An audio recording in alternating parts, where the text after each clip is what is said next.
Surprise, people. It's me leading the show today. Welcome to this review of the G1 Night 3 and Night 4 with my, co-host Reece, since I'm the one in control today. How are you all doing? Very well. And you are indeed in full control, mate. Going through nights 3 and 4. Everybody, welcome to the weekly Steelchair. Fantastic intro from our host. Literally going forward on all the major New Japan shows. We're gonna literally steadfast. Josiah's gonna be the man of the charge. I am the backseat running the comments, going through everything, but my main man here is obviously going through it. We're not here to talk about the tag matches because, quite frankly, the tag matches bear no importance. They don't mean anything. Yeah, they're just extra supplementary matches because New Japan love to get their talent out there and it builds up for the following day matches. So everybody that competed already on the show. Yeah.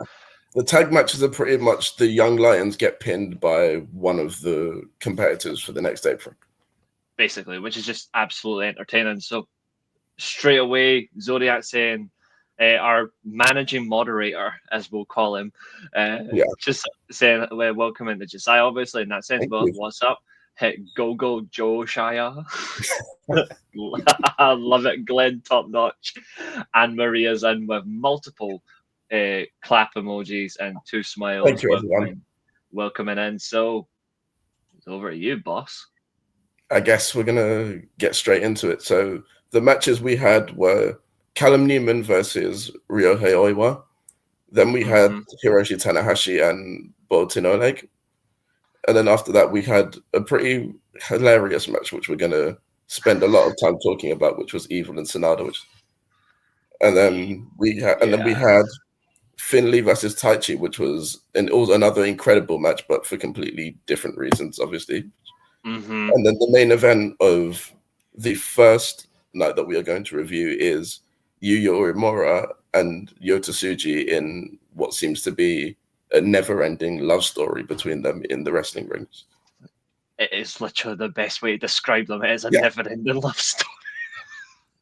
And then for today's show that we just had, our first match was Drilla Maloney and Yoshihashi.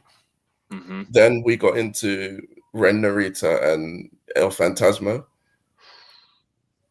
That I also have some opinions on us. Following that, we had a very surprisingly good match from the Great Okan with Konosuke Takeshita. We'll call him Good Okan for today. Yeah, the Good Okan. Following that, we had, obviously because Gabe Kidd still isn't cleared to wrestle, we had one less match. So the main event was Shota Umino. Again, another surprisingly good match from him with Zack Sabre Jr. Yeah, I think what I'll say before we dive into it, in the nicest respect, is I like that Shota Umino got the win here, but I love the fact that he said immediately after the match, and obviously this is just a quick thing, folks. He said that we're not even for Wrestle Kingdom. The win basically doesn't mean anything to him until he beats him for the title. I love that from Shota Umino. He's finally done what people have been saying for a long time. Yeah, because if this was last year, he would have run to the bank with that. But this year, him saying that he's not satisfied with it shows that there's some development there. Yeah, I think it's incredible. I think it is. Zodiac in the chat already saying Boltin Oleg beat my guy. That name is on my radar forever now. Boltin Oleg is incredible. I did warn you guys before the G1 started, keep a close eye on Boltin. And obviously my man to my left will absolutely agree how good Boltin is. I mean, the never openweight title win says all, and he had arguably the biggest win of the week so far in terms of the G1. Like his win over Tanahashi was beautiful. Yeah, that's a man-making result for him. Mm-hmm. Like if he wasn't already established as the next up and comer, this has made him that now. Does that? Here's a question before we jump into it, and obviously I'll let you take the lead on reviewing these matches. But a question I have for you. Obviously, I said the other day for me is Gabe Kidd, Soja, in a little bit, Gabe Kidd, Yota Tsuji, and Bolton Oleg, but I did mention the likes of Ren Narita as well, because their thing is one of them now replaced by Bolton, or are they still potentially the three main new Reiwa Musketeers, and Bolton's like the outsider who's going to really creep in? I would actually argue that Ren Narita's been replaced by Uemura. You would argue the Heatstorm's taking his place? Yeah, but then you've got Oleg, who is very close to taking over Ren Narita as well. Especially after what we saw today with how they seemingly refused to not have him wrestle without House of Torture, just doing what they do. I agree. And pretty much as long as Narita's in House of Torture, he'll never be able to become what he's supposed to be. Yeah, I personally believe he should be like Yota Tsuchi. He should be unaffiliated, in my opinion. He should be unaffiliated because he's a great wrestler and he's got a great gimmick anyway. He doesn't need anybody, but it's just wrong. And obviously, Roi Oiwa as well. He's got like the hardest name in New Japan to pronounce, but he's got the coolest look. He one of the coolest looks. He's definitely in that as well at that conversation. But I'd say so, yeah. As much as it's taken me a lot longer to kind of grow onto Oiwa because I didn't like how they initially introduced him after Excursion. But his matches have been pretty good despite that. No, I agree. Obviously, everyone in the chat, we've got Fernando, we've got Zodiac, we've got Glenn, we've got Maria. It's just the way that I like rolling my R's. Funny. But everyone's in the chat and we're all ready to go. And to answer your question, Zodiac, he got a good performance out of somebody who, for the longest time, has been absolutely shite. He has been. And we have seen this since it was asked by Fernando. Yes, we've seen this. It was lovely. It was good to see that bum get a choke slam. Yeah. Apart from that, it doesn't really mean anything. Yeah, like there's no payoff. Like, what's the payoff?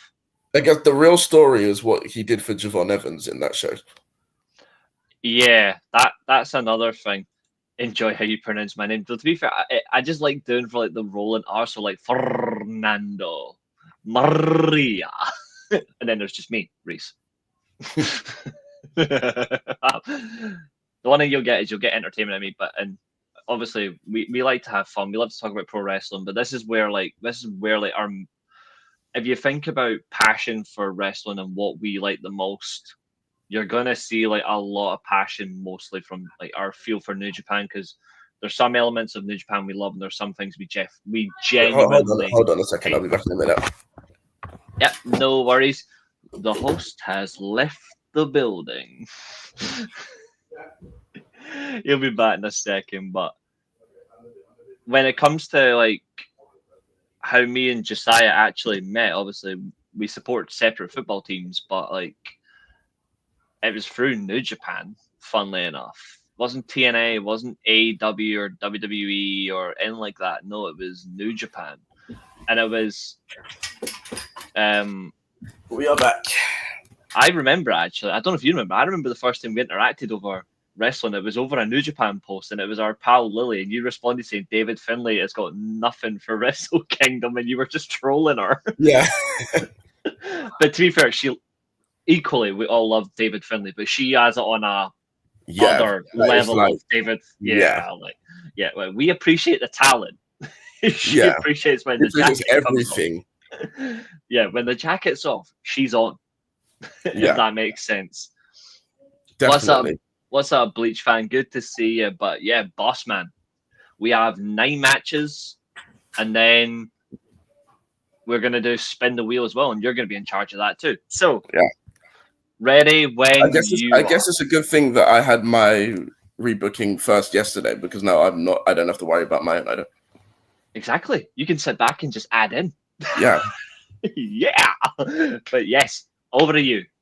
But now, firstly, before we start this, I want to get your thoughts on the whole Gabe Kidd situation. With him now obviously being 0-3 because he didn't compete today, would you say that this is it for him now? Like they should just announce that he's not coming back into the tournament? I think so. I think when you look at who's already on the board already and points are being marginalized, I agree. I don't think it works now for. I don't think it works for him at all, and who do you reckon will be the person that takes his place, basically? Because obviously it's pretty safe to assume that he would have qualified from his group if he wasn't injured. I think they should. It's a great question. I'm just trying to fix. It looks like Twitch is not responding to today's show, so Twitch has been removed from today's show. So it's just YouTube. There we go.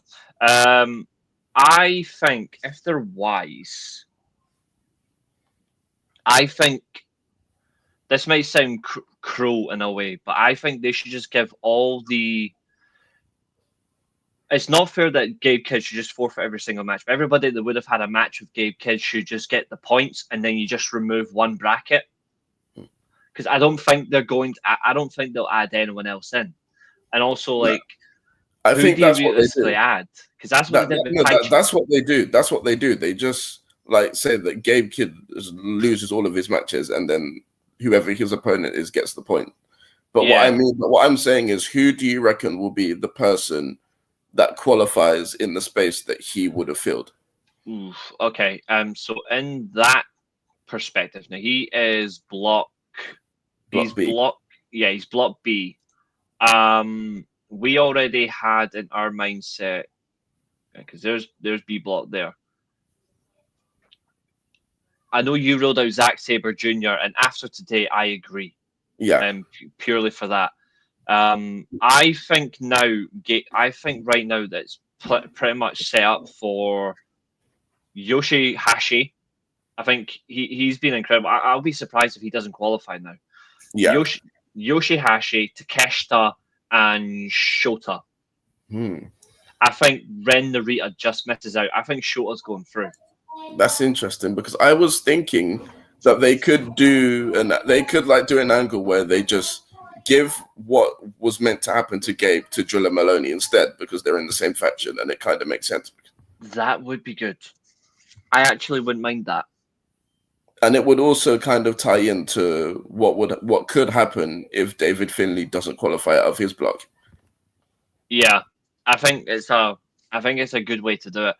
It is the tightest group though, right now in terms of points. Like we've got 4 people on 4 points. Yoshihashi is the only one on perfect points, but I'm expecting that to change when he comes up against Takeshita.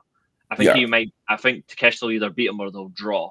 Yeah. I reckon Yoshihashi is going to lose to Takeshita and lose to Shota. Yeah. And then that'll even out the group. Yeah. He might even lose to ELP as well. That does make sense. ELP's really surprised me. Like I think ELP for the TV champion and the time matches he's had. Yeah. He hasn't really delivered yet. Yeah. I love ELP, but he hasn't delivered. It's weird because logically you would think that the TV champion should just win the G1 because no one's able to beat them within 15 minutes. Exactly. It's that logic, and it's hilarious. Now, when I look at the block A, obviously block B's got a lot. I would say block A's got the better talent than block B. I mean, no disrespect to block B, but block A is far better rounded. That's what makes their point scale wider. Nobody in block A is on 0 points. There's a lot of 4s and 2s, which is good. Yeah. Now he is on 2 points. 1-2 I am surprised about, which again we will talk about. Which now obviously at the moment, one person is on 2 points that's just been mentioned by Maria, and that's Sanada. We are going to talk about that. We are going to talk about that. Because that was definitely something that. Yeah, Sanada is definitely now a dark horse to win this tournament. Yeah, but we'll certainly come to that. Zodiac asked one question first before we start. Has anyone seen a preview for tonight? All I've seen is Paige versus Wheeler and Storm versus Billy Starks. Those 2 matches are confirmed. I'll quickly have another look for you just to get you some more stuff because I think that's only fair. Hold on. Let me see what I can find for you, and then after that, well, whilst I'm looking, actually, if you want, boss man, you can jump in. Okay, so we're gonna go with first match. So that was Callum Newman and Ryo Oiwa, which was a quick, fast-paced match. Lots of, generally just loads of suplexes and high-flying offense from both. Oiwa seemed to be in control for pretty much most of the match because, obviously, as you know, this G1 has been renamed the Knee One because everyone's having knee issues, and Callum Newman is no different because he's recently come back from one, so he's got a fresh target there, which was basically the gist of this match. I agree, and it seemed to be more like a how much can Callum push himself match more than anything. So there were loads of hard hitting offense, loads of suplexes, DDTs, all that sort of stuff. He's a great host. There was a moment in that match where I did think that it was a bit too much, where I think it was Oiwa had Newman in a half crab for like 3 minutes. Yeah, it's crazy that the angle as well. Like he was wrenching it like it was a high angle, like similar to Charlie Haas. Yeah, it was wrenching it, but he twisted his body in an STF position whilst doing the half Boston. And I'm like, and one thing I do want to mention, which we will get into when we get to night 4. Do these refs actually care about their wrestlers' well-being? Because the amount of leniency that they give wrestlers to stay alive in matches is ridiculous. Yeah, I agree. Because when you look at this one, and nobody's Zodiac, I did try. I can't see much. And when you look at it in the weirdest way, and this is the part that's got me so confused, is they're happy to give them like the ice packs and cold water when the match is over. But surely if they're in a bloody high angle STF Boston Crab for more than 2.5 minutes, when they're wrenching on the body, surely you could say, like, I'm going to call it if you don't grab the ropes in the next 10 seconds. Yeah. You know what I mean? Because I would be saying either get the ropes or I'm calling it now, submission loss. Because, as you say, Callum Newman's knee is butchered.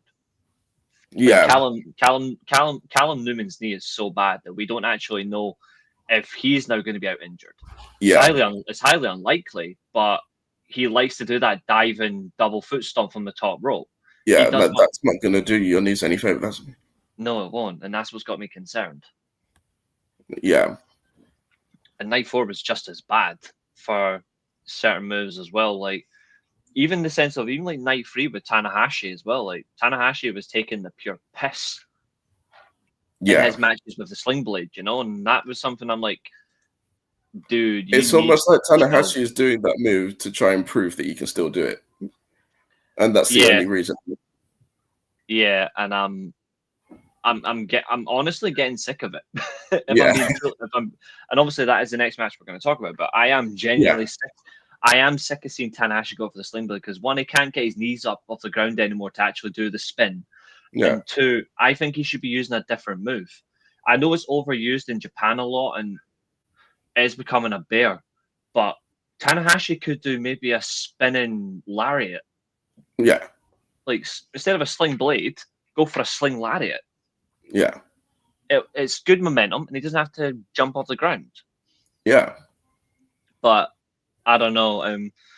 There's a lot of issues there. I also think Tanahashi might need to consider using a different move for his matches until if he gets to the semi-finals, then bring back high fly flow. But I think for the rest of the G1, maybe he should use, like, he likes a Boston Crab. He likes a single-legged crab. Like as you saw, he used the cloverleaf to beat Gedo today. Maybe he should start using that most. I think he should. It looks crisp. And especially with a man of his size as well, like it genuinely looks like it could hurt you. Yeah, it's like Dean Malenko in WCW. It's like you know what's coming. Like if he gets it on you, you know it's gonna hurt because he's got such a good lower base for that, and it protects his knee. But it's so good. I like the match between Oiwa and Newman. I mean, I know it's it's fairly fast, as you say. It's just over 10 minutes, but it feels like they've got enough in 10 minutes for these two to say, right, we can move you up to a 50-minute match now. Yeah. But yeah, simple. After the whole Boston crowd debacle, Newman had a little bit of a flurry, hit his move. Tried an Oscar, got countered with some more suplexes, and then the grip, and then that's your lot pretty much. Yeah, and I just like the fact he just shuts him down with the grip. Nothing else. It's just the grip. Yeah. Great. Good Okana's got the claw. Yeah, and Oiwa's got the grip. Yeah. I need that as a TV title match someday. If Oiwa wins the TV title and Good Okan challenges him, just call it that. Grip versus claw. Yeah. Absolute tears forming. The one person who absolutely did actually produce tears was Bolton Oleg. If you saw at the end of his match, yeah, he does go up against Tanahashi and wins in less than 10 minutes. Which again you would expect, because it was something we spoke about the other day. We weren't sure if Tanahashi was going to put Bolton over. Yeah, but I'm glad that they did do that, and I'd also like to think that Tanahashi did have a say in how this match went. Yeah, because I fully believe that if it was up to Gedo, he would have had Tanahashi just beat him. Oh, I think he would have had him squashed in about 5 minutes, and that would have stung. Yeah, like Bolton. But I like the match. Though. I do want to make a note of this. Drilla Maloney's commentary on this match specifically was very good. I think he's got a good act for commentary. After he retires, I think if he does retire, I think he would be a great commentator. Yeah, because he was very insightful about how the dojo system is and how respectful everyone seems to be there now. It was something that we had considered Zodiac, just because obviously it's his last G1, and we're thinking in the sense where it's not Tanahashi being told to do it, but it's the sense of Tanahashi being made to do it, where he's got to bulldoze everybody, because if you beat Tanahashi in his last G1, you're likely to win the G1. You know what I mean? Like that's what we were thinking about the other day. So there's that. And then there's also the fact that if you beat Tanahashi, you might be the reason that he doesn't advance, which in his final G1 isn't going to be a good look for you going forward, isn't it?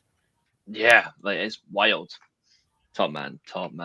But yeah, Oleg's now officially a made man. But what do you think about Mr. Kazakhstan? I love him. He's brilliant. I realized that I figured that because of how quick his excursion was, like your excursions are never usually that quick. No. But the fact that it was as quick as it was told me that there was definitely something there, because they wouldn't have brought him back so soon if they didn't think he was ready. Yeah, because they don't do that for anyone. Yeah, like it's pretty much been like the quickest excursion since maybe Okada even. Yeah, I was thinking that maybe Naito. How long was Naito? Naito was about 13 months, 14 months, I think. Yeah. Because he was out quickly, but he was still featured a lot during the latter 2000s with TNA, like the 08, 09 years. Like, he was there doing a lot of stuff and he was looking good. Yeah. And then he was back in New Japan being an absolute nightmare. And thank God. Yeah, so pretty much since then, because otherwise it's just pretty much like 18 months, 20 months, 2 years, stuff like that. Yeah. And they never... They do. The one thing about New Japan is like, and they do get it like as well. Like they know when it's right to bring someone back, and they know when if they've got it wrong, so they send them straight back out. But they find the best place for them, and they've got it right in Bolton. Yeah, I think, and especially they definitely know how to push a talent when they come back as well, because it's very rare. It's very rare that you see them push someone as much as they have with Oleg. And also as well, like people were doubting Oleg was going to be that level, because when you look at in terms of the talent they're pushing already that are outsiders to an extent, non-Japanese talent, he wasn't the he wasn't seen as like a main favorite to say, "Oh, we're going to push you because we've got David Finlay still, we've got Zack Sabre Jr." and technically to an outside war because he's now mainly with New Japan, but like Takeshita, like even though he's a Japanese talent, like he wasn't Yeah. mainly a New Japan talent, so he's considered an outsider. Yeah. You've got Gabe Kidd, who's a main outsider right now. Like they're Yeah. it's a crazy environment that Bolton is still finding a way to do. Even like Callum Newman's fitting really well. Like they've Yeah. found a way to settle in, and it's so good. Yeah. And not to annoy Josiah Bleach, but yes, they do. Unfortunately, yes. I think they may as well get this now because a lot of people are going to go like, "Oh wow, they're actually hating on a partnership." But you generally do have problems with this New Japan Yes. partnership, and I think just for everyone's sane's sake, I think you should go for it and just say what your issues are because it's not like an ungrateful bias where you don't hate AEW. I don't hate AEW. No. Like the fact that I'm a person that watches New Japan, WWE, AEW, I'm just a wrestling fan. I watch wrestling. But the main problem that I have is actually quite similar to my issues with the TNA NXT, is the fact that it's pretty much one-sided where AEW, they take all of New Japan's wrestlers. Mm-hmm. They have, well, this is more of a New Japan issue, but New Japan are very willing to give AEW wrestlers their titles, and then these AEW wrestlers, they don't show up. Well, apart from Moxley, they don't ever go to Japan to defend the belts. And then another thing, even when they are on AEW TV, they never actually show the belts. Like when Takeshita was never openweight champion earlier this year, you never saw the belt. And you rarely saw you rarely saw as well. Kenny Omega when he was the US champion. You never saw the belt. That's what I was going to bring up. That's the one I was bringing up. And that's the big one, considering he was the very first champion. It's a fair question. Yeah, that is true.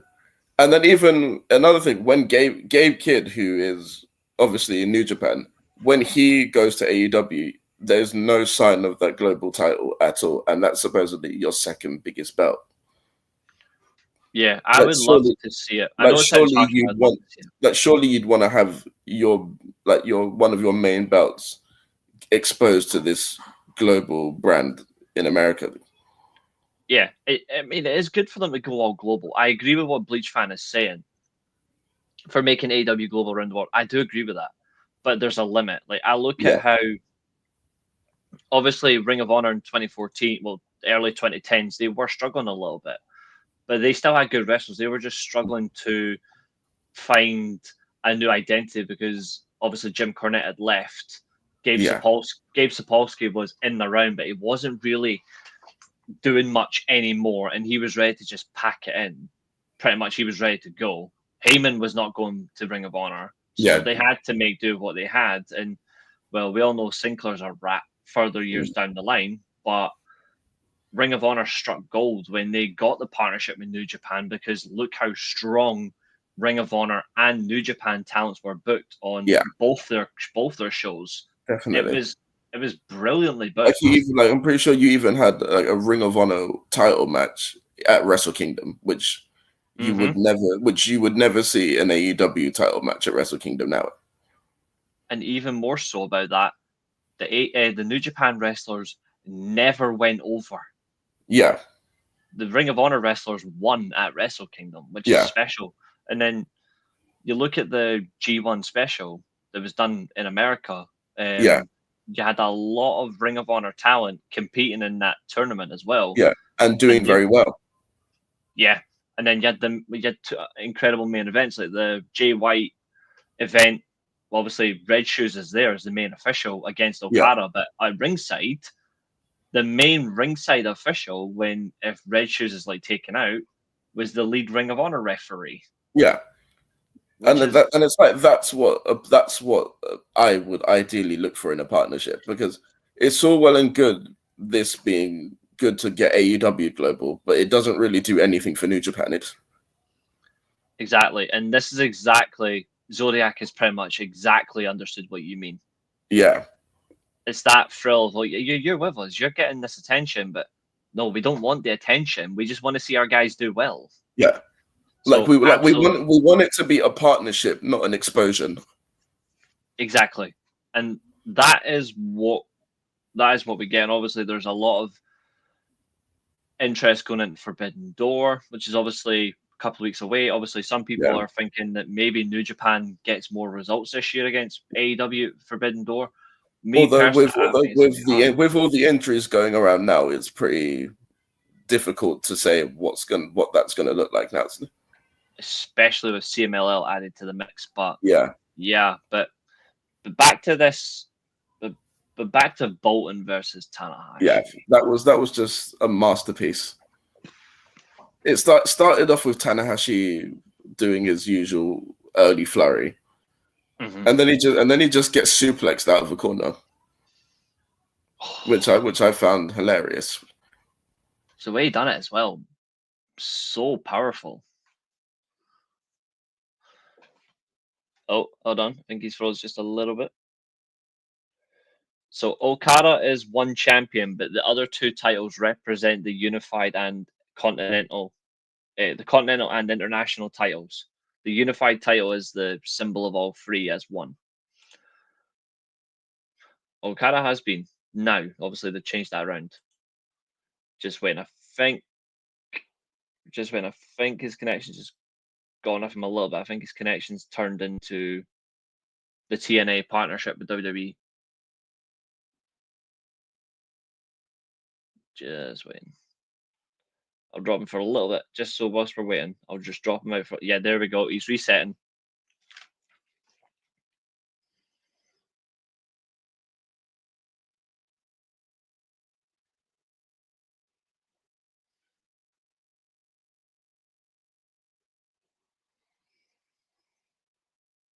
Yeah, that's where it came from. Yeah.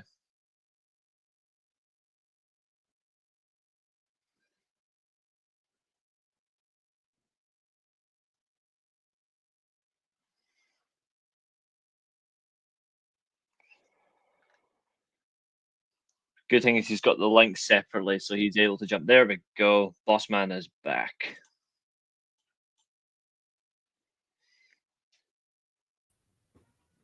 Okada was thriving during the Bullet Club glory days and There the we weakest are. point. Yes, there we go. I'm pretty sure you know all too well about this awful connection thing. Yeah, I compared your internet to the TNA side of the WWE partnership. Yeah, pretty much. Yeah. But yeah, this match was a masterpiece. Was the last thing you said? Yeah. Started off with Tanahashi's regular flurry of offense at the start of matches, and then he gets suplexed out of a corner, which I thought was lovely. Just showing how strong Oleg is being presented here. Yeah.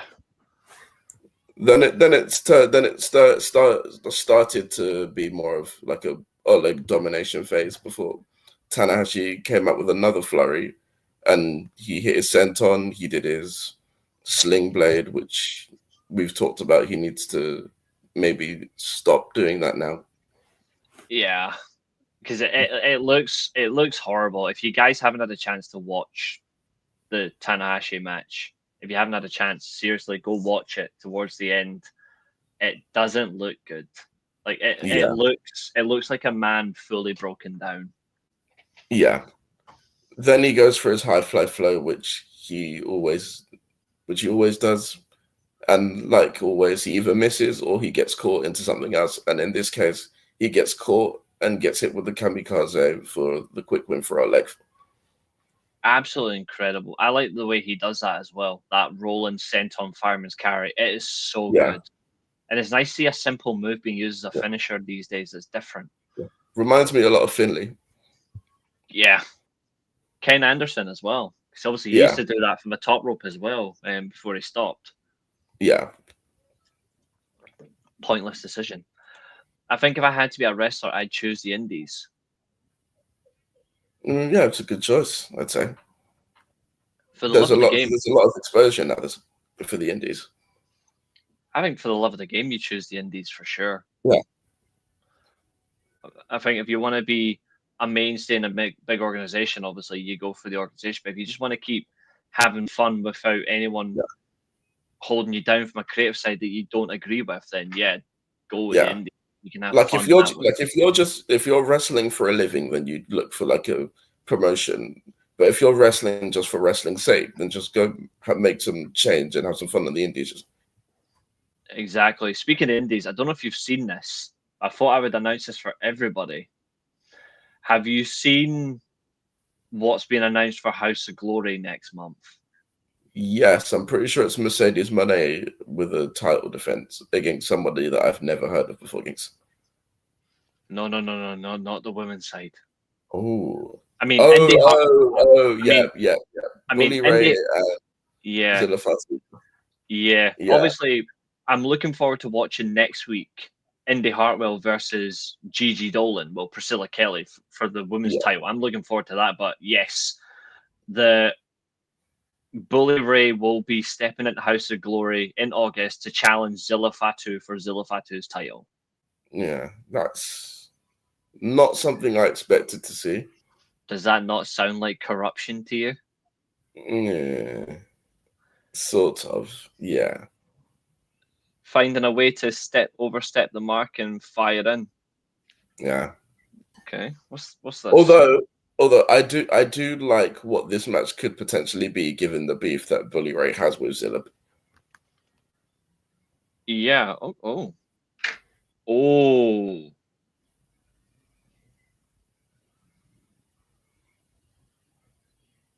I didn't realize I missed this on Monday. I must have missed this, but yeah, obviously, if anyone hasn't seen that, it's officially over for A-Time Down Under. Yeah, like they are officially split up now. Like that's it. Yeah, because of Fury's injury. It happened on one of the ad segments. Yeah, After New Day had lost the Triple Threat Contenders match. I generally must have missed that. I'm 5'9" that walks around at 150. Tony Khan would make something with me work WWE turn me into a James Ellsworth type jobber. I'd rather be like a Shannon Moore or a Essa Rios type. Essa Rios was so good back in the day. Yeah. Shannon Moore. That was before my time, but obviously I've been able to go back and watch with the power of the internet, and yeah, he was brilliant. Did you watch his hardcore match with Jeff Hardy? I have seen it, yes. That's honestly one of Jeff Hardy's best 5-minute matches. Yeah. Like really good stuff. And that's where Team Extreme starts as well. Like that one match. Like really good stuff. Really good stuff. Bleach, I completely get it. I mean, I'm 6'4", so I do get what you're talking about. Obviously, if you're that small, like you worry about things. I like Zodiac's answer. If I had to be a wrestler, I'm like Scott Hall. I'm in the business for money, not friends. Yeah. Fair play, but what happens if you've got all that money and you lose yourself and you've got nobody to help you? Now, then what do you do? It's very true. It's a very good thing to consider. You got to keep one or two people close, even in a business like that. But yeah, any last points from you on this masterpiece, or you good? Just keep pushing. I like. Yeah, and I like the fact he showed a lot of emotion to Tana as well. That was nice. Yeah. And again, this was something that I really liked. It how Maloney was able to spot out quickly that he wasn't celebrating. He wasn't overly happy that he'd won the match. His focus was, how is the person that's basically raised me throughout this whole time so far. Mm-hmm. I think it was absolutely great the way he handled it. And Joel Maloney sold it well. Zodiac says, "You're definitely going to get hurt wrestling, so I need the money to take care of my body. The rest I can think of would be my philosophy." That's true. Yeah, I'm 6'4". I'm 6'4", mate. Well, literally just under it. So just like very tip of 6'3", hitting 6'4", I should say. So I'm up to there. The match you wanted to talk about next, though, he's finally got a win on the board in the most confusing thing possible that we never saw coming. Yeah. But yeah, go for it. I will say, before I get into this match, going into this, I thought that it was just going to be a simple, they mess around for a bit for like 5 minutes, and then eventually Sonata just lays down for Evil or something like that. Same here. But instead, what we got was pretty much a House of Torture rules match, shall we say? Outfoxing the Fox, Yeah. Sonata did, which is So the match. So the really match weird. starts off pretty normal enough. We get a few of these "oh, you tricked me" kind of moments between the two. Mm-hmm. And it was very weird. Like they go into the crowd early, and then finally it was Sonata that, because usually you have Evil that takes out the little guy that sits at the desk next to the commentators, but Yeah. instead this time it was Sonata that did it to Evil. It was so good, and Yeah, I only have one weird criticism of this entire match, bar the fact there was a House of Torture rules match. Sonata's identity character crisis gimmick at the minute is absolutely superb. But why is he wearing like his torso yeah, and his legs? Why is he wearing open fishnet? I don't yeah, I don't understand that. I mean, the other yeah, day, he was wrestling in pure like shiny Aquaman mirror to mirror clothing, and tonight, well, yesterday, sorry, he was wrestling in fishnets. I yeah, don't get this. It's like watching a Saraya match. It's yeah. like I feel like Sonata's attire basically adds to the spectacle of his matches. yeah, you can tell that Sonata is definitely one to embrace every part of life and culture. Like he embraces how can the Yeah, use of men's clothing be used in a feminine way, and how can a woman's clothing be used in a masculine way, and how does it incorporate into wrestling, and how does it develop? Seth Rollins, take notes. This is how you do it. yeah. But it's So the yeah, presentation. It's really well done. yeah. So obviously, yeah, you go from Sonata shoving Evil into the Japanese commentary team, and then as soon as they get over the guardrail, you have Evil kicking Sonata off the apron and then into Abe, who does his usual flop over the table. And then Yeah, meanwhile, while this is all happening, you have Kanemaru. No, well, not Kanemaru at this point. You have Dick Togo and Farley taking off the turnbuckle pads as they do. yep, But then once they standard. get into the ring, it's Evil that gets hit with the buckle. Yeah, I'm glad they had Evil get hit with the buckle because it makes it even funnier when it's Kanemaru who takes the referee shirt. Yeah. I could not take that seriously at all. I burst out laughing when he did the referee shirt. We've got a new referee. Oh, it's Kanemaru. Yeah. I actually The switched to the English referee. commentary just to laugh at that. Like I Yeah. switched between back and forth to hear the commentary, and all you hear is "Hayamarama Kanemaru," and then all you hear is Clark Charlton, and then all you hear is Clark Charlton go, "We got a new referee." Yeah. So Sonata has the skull ending. Kanemaru pulls out the referee, takes the referee shirt off, and then Yeah, gets into the ring and just decides that he's the referee now. and then all of a sudden the referee who comes back to life, and he's standing there like shirtless, and he's like, "I'm in my white Yeah. shoes. Give me my fucking shirt back." Yeah. And he starts fighting them. It's just absolutely funny that the referee starts fighting like Yeah. House of Torture, and I'm like, if no one else is going to step up to the House of Torture, can we have the referees fight instead? Yeah. Because So then in the meantime, while imagine he's that's still all red his shirt. yeah. So in the meantime, while that's all going on, Sonata tries to do his low blow behind the referee's back and he misses. Yep, Evil then tries to do the low blow and he also misses. And then Sonata quickly rolls him up for the win. Which, as I said, I wasn't expecting at all. No, I honestly thought we were going to get the. I thought we were going to get the lie Finger down. poker dude.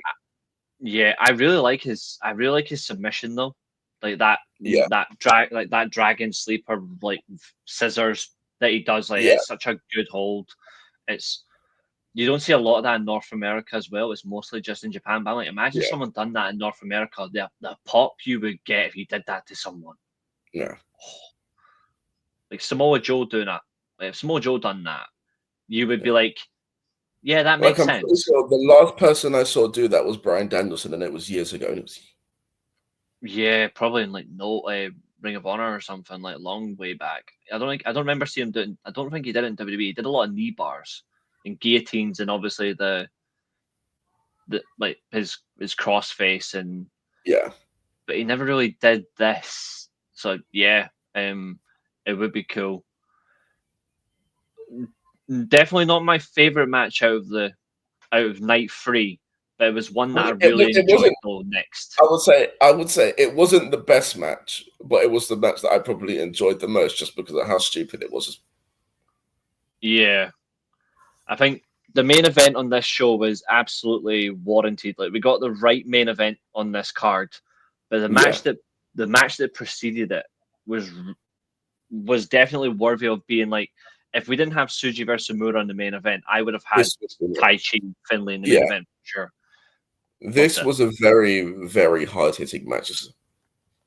All right, Billy, what's happening? I agree. It was very hard-hitting. So it started with Taichi basically just decking Finlay early and sending him to the outside. Mm-hmm. And then, but once they got to the outside, it was Finlay who kind of took control after he countered an Irish whip into the guardrail. And then have you noticed? Sorry, I don't mean to cut you there. Have you noticed how very rare we've had an Irish whip in the G1? Yeah. Does that not worry you a little bit that the Irish whip is starting to be phased out of wrestling? Weirdly enough, I don't get it. Yeah, it definitely is. Which is why in this G1, I'm very happy to see that it's becoming more of a frequent move. Yeah, because who doesn't like an Irish whip? Exactly. An Irish drink, no, but an Irish whip, yes. Yeah. But yeah, they took turns Irish whipping each other into the guardrails before Finlay took over and basically rammed him into the ring post. Yeah, and it was good. Like Finlay's control of a match is second to none. You can tell that he pays close attention to his dad. Like you can tell that he pays close attention to his heavy hitting style. Obviously, David Finlay's far more technical than his dad now, in my opinion. But his dad was a great technical wrestler, but when he was more of a brawler, you could see. Whereas Finlay, when he takes control, he lays into you. Like that Irish whip counter on Taichi. Taichi felt like he'd been snapped in half. It was really well done. Like when it comes to Finlay, there are some moments where I feel like one day he's just gonna Irish whip someone into the guardrail and it will break.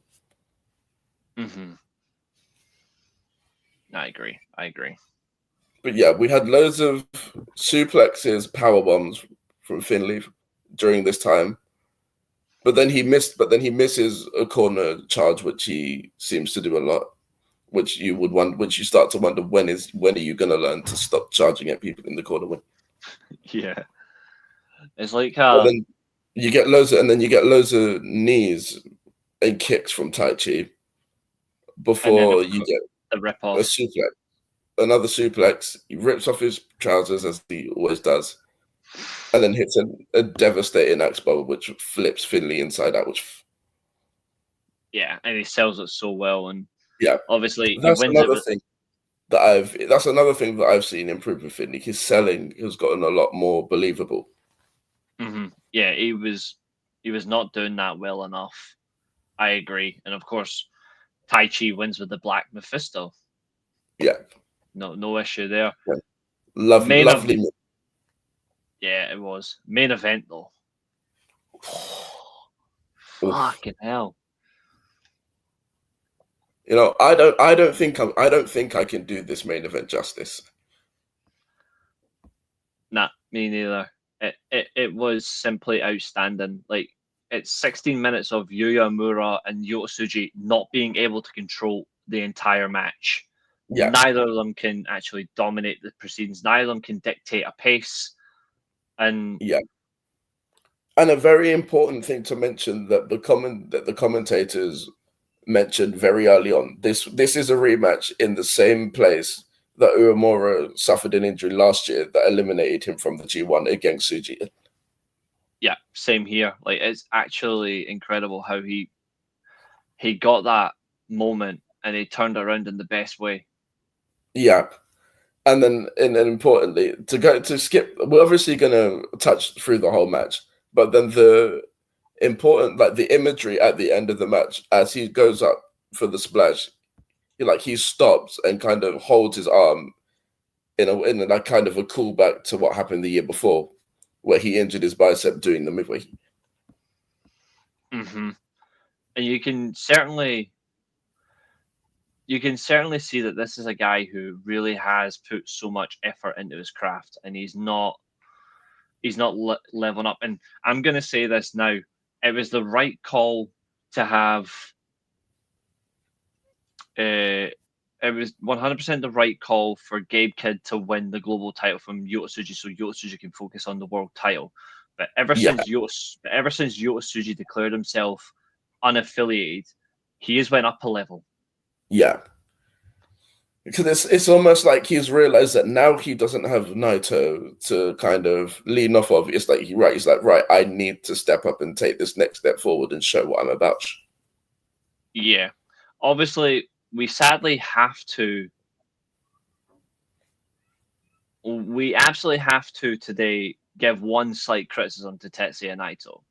He has betrayed us. He has betrayed us all in terms of the world of wrestling, because Tetsuya Naito was asked to confirm in an interview. He was asked to give his predicted winner for the G1 tournament, and instead of saying the name, he pointed at the picture in the official New Japan magazine. Tetsuya Naito has predicted Evil to win the G1 Climax 35. The bastard that we call a genius, he is a man of the stars. He is the last true star of New Japan, Tetsuya Naito. Alongside Tanahashi, he has turned his back on us. And he has picked the person who we all think is going to win the G1 this year. Is it sad? And I've got a scary prediction right now. I have a really scary prediction right now. Tetsuya Naito obviously has walked away from New Japan for the first time in many years when he went to Excursion. So he's now officially not under contract anywhere. Yeah. He's taken a break from wrestling. You know that his knees are going, but he is going to get himself in shape so he can at least do one final spot. You know he's going to do something like that. I've got a crazy feeling that Tetsuya Naito appears at Wrestle Kingdom 20 and he helps Evil win the title. I feel like that only works depending on who the champion is at the time now. Yeah, because if it's not that, what if he sticks it to Tanahashi as well? Because you just know that he would love to get one over him in any shape he could. Yeah. You just know it because Naito's not one to be like the company guy, if that's the right way to put it. Like he doesn't do things for the benefit of the company. It's always been about him and how he can advance it. It's just the way that he it's just the way that he was shafted for how he. Obviously, the lore behind him throwing the Intercontinental title is one of the best stories ever. You shaft, I love the fact that even though he is one of the best wrestlers to ever hold the IWGP Intercontinental title, I love that he absolutely hates that title because of what it signified to him. Because he wins the G1, rightly so. He wins the G1. Yeah, he gets to face Okada for the world title at Wrestle Kingdom. And only to find out that his main event spot has been lost because they voted for Tanahashi versus Nakamura because at Wrestle Kingdom 10, which is an absolute shame, but it's only because Nakamura went, well, I'm the Intercontinental Champion. Yes, Okada's the world champion, but when you look at it, Tanahashi's the biggest star. Yeah, so we're like, we should put it to a vote. We should put it to a vote. Let the fans of New Japan decide who should be the main event. Should it be the Intercontinental title or the world title? And I love that the minute Tanahashi won that title, not Tanahashi, the minute Naito won the Intercontinental title, you just know the minute he gets his hands on that, there is no way he is going to care about that belt. The world title, he might have some fun with it, but the Intercontinental title, he is going to teach that thing a lesson. And it's the fact he was swing it and throw it. swinging it, throwing it, bashing it against the ring steps, all of that sort of stuff. And it never ruined the title design. And Yeah, that's what I love about it. It was like that belt's like pure indestructible. yeah. And that's what I love Which about is it. probably part of the reason why they had to get rid of it in the end. Because eventually Naito would probably take a hammer to it and go all Mr. Perfect. Yeah. Although David Finlay sort of did that to the US title. Yeah, that's true. Speaking of titles, by the way, I have found something. I don't know if you've seen this, but this kind of irritates me a little bit. I think I know what this is. Is this that custom IWGP title that never got used, but is in their offices? It is. And I actually think, as much as I like I don't mind the current design of the IWGP. I know a lot of people hate it. I don't mind it. I prefer the V4. The V4 is absolutely the best looking belt, but Rev Pro obviously use this title now in a slight way themselves, like a variation. Yeah. But I love this design. It's beautiful. Why on earth would you not use that for the world title? Yeah. Absolutely crazy. Fletch, good to see you, my friend. And always good to see you. Fletch said, I'm going to check G1 from today just now. Heard that the Takeshita match was a banger and Drilla got his first L. Honestly, Drilla right now, people are saying Takeshita's the MVP of the tournament, and I get it so far. Drilla Maloney is like, depending on how you think of Shota Umino's tournament so far, or Yoshihashi, literally, Drilla Maloney is a close second, if not third position, slotted for top. I would say that Maloney's second, simply because Umino didn't have the best first two matches he did. Yeah, and absolutely bleached. That is a world title. This would arguably be the best looking world title if it was being used. I don't think anyone comes close. Maybe the AEW title, but like this would be perfect. This is the sort of stuff where I'm like, see how like WWE love their brand so much, and they've got to have the big W. Yeah. This proves my point when you can say you don't need to do that. You can just have it right here, like nice and small. They've got the King of Sports logo with the with the lion. Then you've got the New Japan name, and then the rest of it's pure belt design. Why did WWE used to do this? I mean, I've got living proof of it up here. And then you've got the logo doesn't need to be huge, but the belt needs to look great. It doesn't need to be huge. Like for the W, just shorten it and do something good there. Yeah. Someone's getting the attention in. Is the New Japan lettering diamonds? It looks like it, yeah. Mm-hmm. I love the fact that look who's gotten the name as well. Okada. Yeah. I absolutely love this is definitely about that Okada would have loved to have. Oh yeah. And in a sense, it actually looks kind of similar to the unified title in AEW. Mm-hmm. It also reminds me of this. Let me see if I can get it. It reminds me of this. Is it going to be the old WWF title before they brought the Winged Eagle in before? Nope.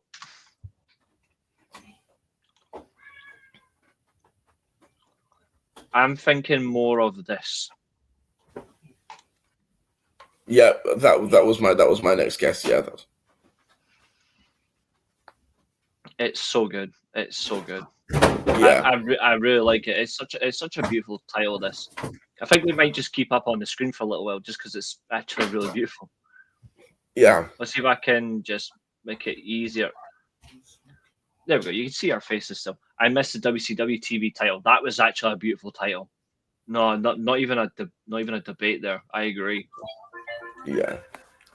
But yeah, getting into night two. Well, not night two of this review, but night four overall. The first match that we had was Drilla Maloney and Yoshihashi. And there were loads of chops in this match. This match was a chop fest. Yeah, it was. There you go. There it is for everybody. Yeah. There we go. And then after we had the chops, we went to the outside. Not to the outside, but we got an Irish whip, which we've been talking about, from Drilla into a corner. Yeah. Now, the power that this man has is ridiculous. To think that he was a junior not 6 months ago. Yeah. You know what else as well, and what's wild about it as well that doesn't get a lot of talking about is people miss Yoshitatsu used to be WWE. You're thinking of someone else, so this is Yoshihashi. Yoshitatsu is up in Noah, and he's actually in the best shape of his career ever. But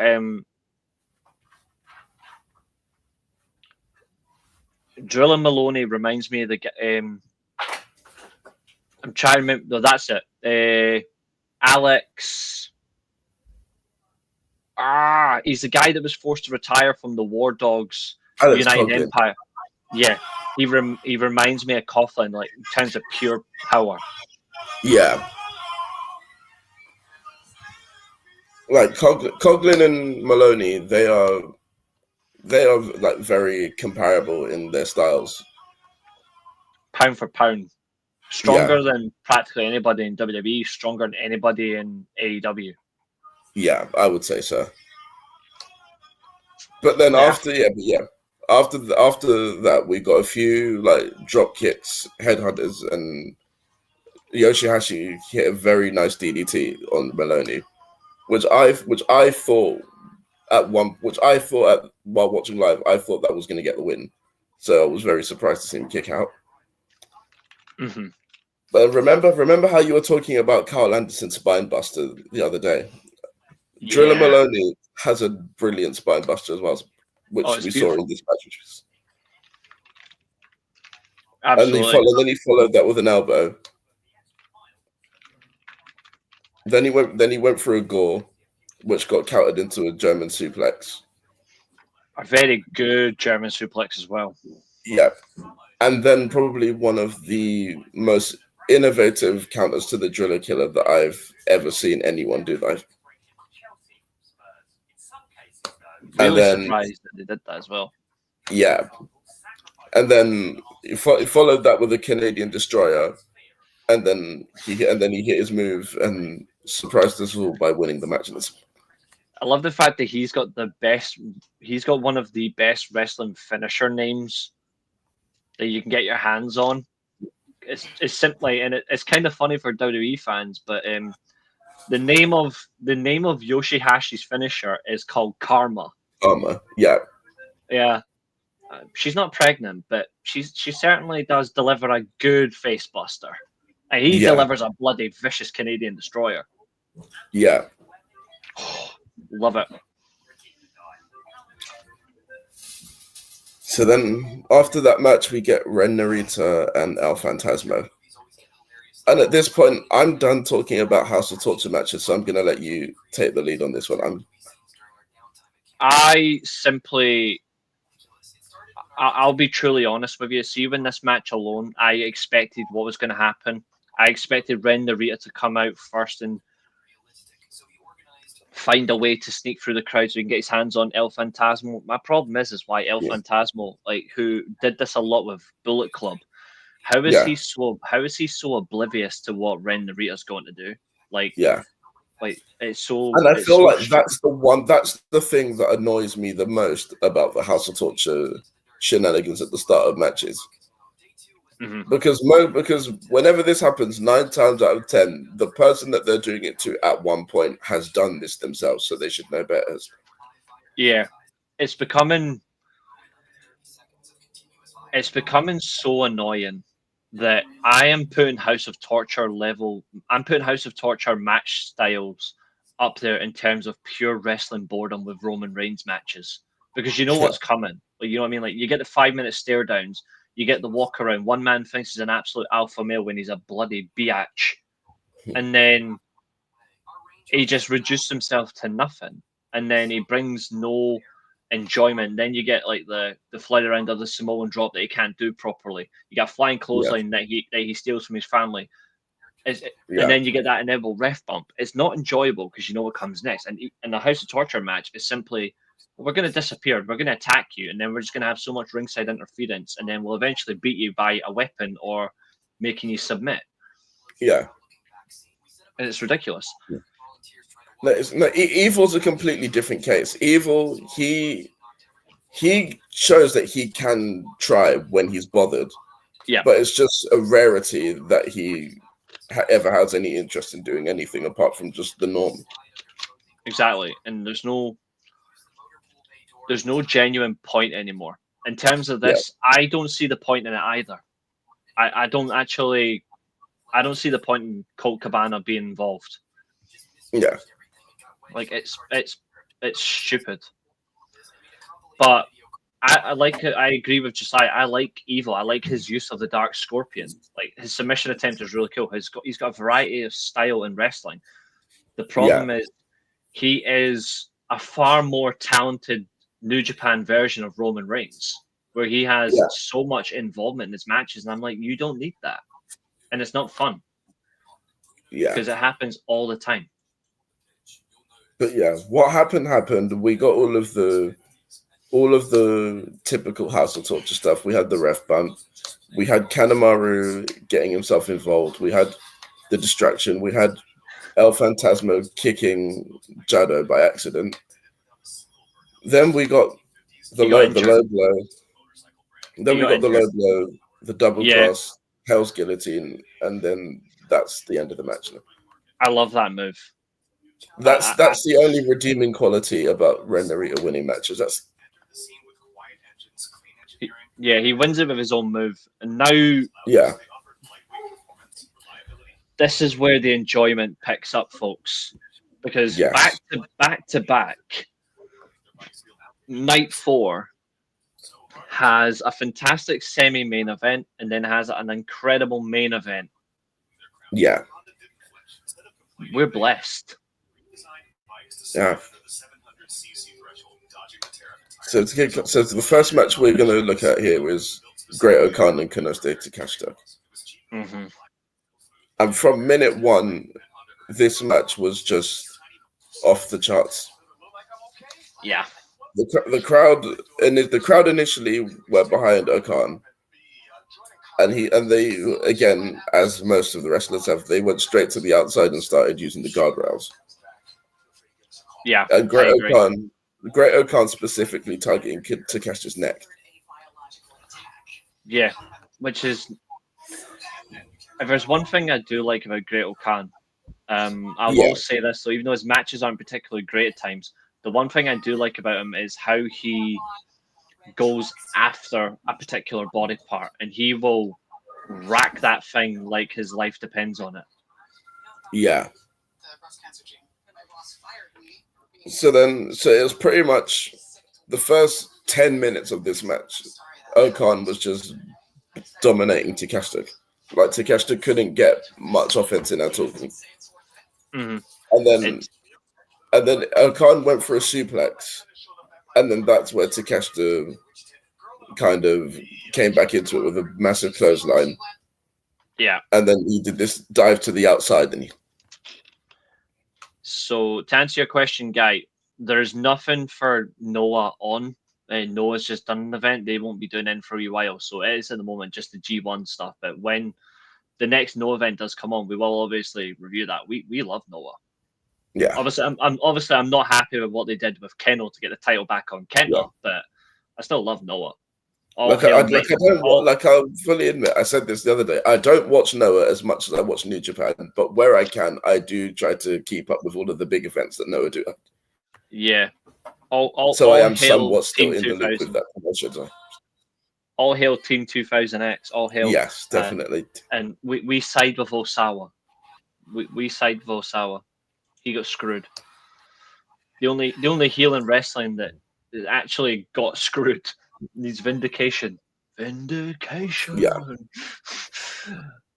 But yeah. Then after we got back in the ring after the outside dive from Takeshita, we had O-Khan doing his Mongolian chops, and then he does this thing where he sits on his opponent in the corner, and then I just love how he sits on an opponent.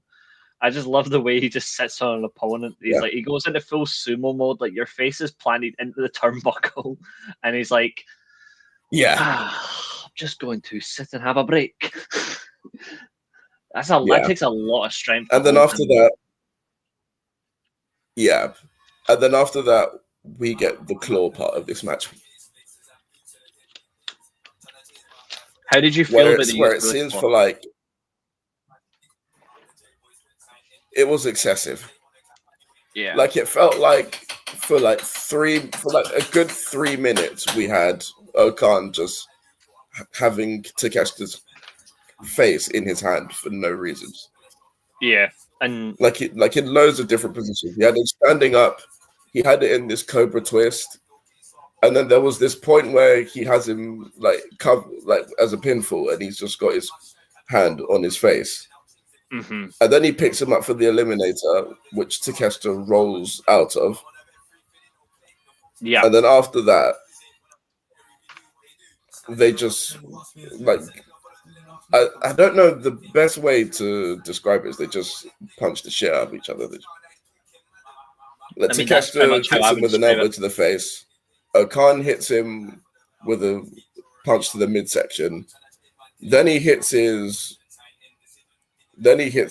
like tombstone thing that got a 2.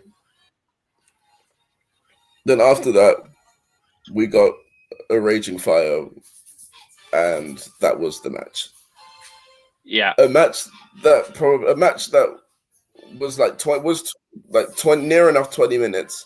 I think that in the future they should, if they ever have a match like that again, it should go the 30, because that was just a spectacular showing for both of them. I agree. I think the reality they managed to get 20 minutes where Great-O-Khan actually did a lot of excitement out of it. And more specifically, I want to make a note of this for Great-O-Khan. Because Great-O-Khan, you don't expect him. Yeah. And I want to say, because Great-O-Khan, he doesn't often have good matches. So for him to put out the display that he put out today was very good to see from him. I agree. I can't remember the last time I saw a good Great-O-Khan. And it's just another case of those wrestlers that when they really apply themselves, they show that they can be. Yeah. And it just shows that when these wrestlers that you don't often expect to have good matches apply themselves, they can be as good as the ones that you would genuinely consider to be the top class wrestlers. Yeah, absolutely. And that's a great example of the main event. It's a great example of the main event. Which we can also get into. Yeah. Because going into this, when I saw that they were in the same block, I wasn't happy at all. Because we all remember the 45-minute bore fest that nobody could get up for at the Tokyo Dome. Yeah. This was completely different. The crowd were alive. Similar to the Takeshita and Great-O-Khan match. From the second the bell rang, the crowd were invested, and it seemed like the wrestlers were as well. Yeah. 100%. So this pretty much started instantly. Umino starts fast. He rushes Zack Sabre Jr. and again, G1 Climax. He sees that his knees are dodgy because of the Narita match, and he takes advantage of that.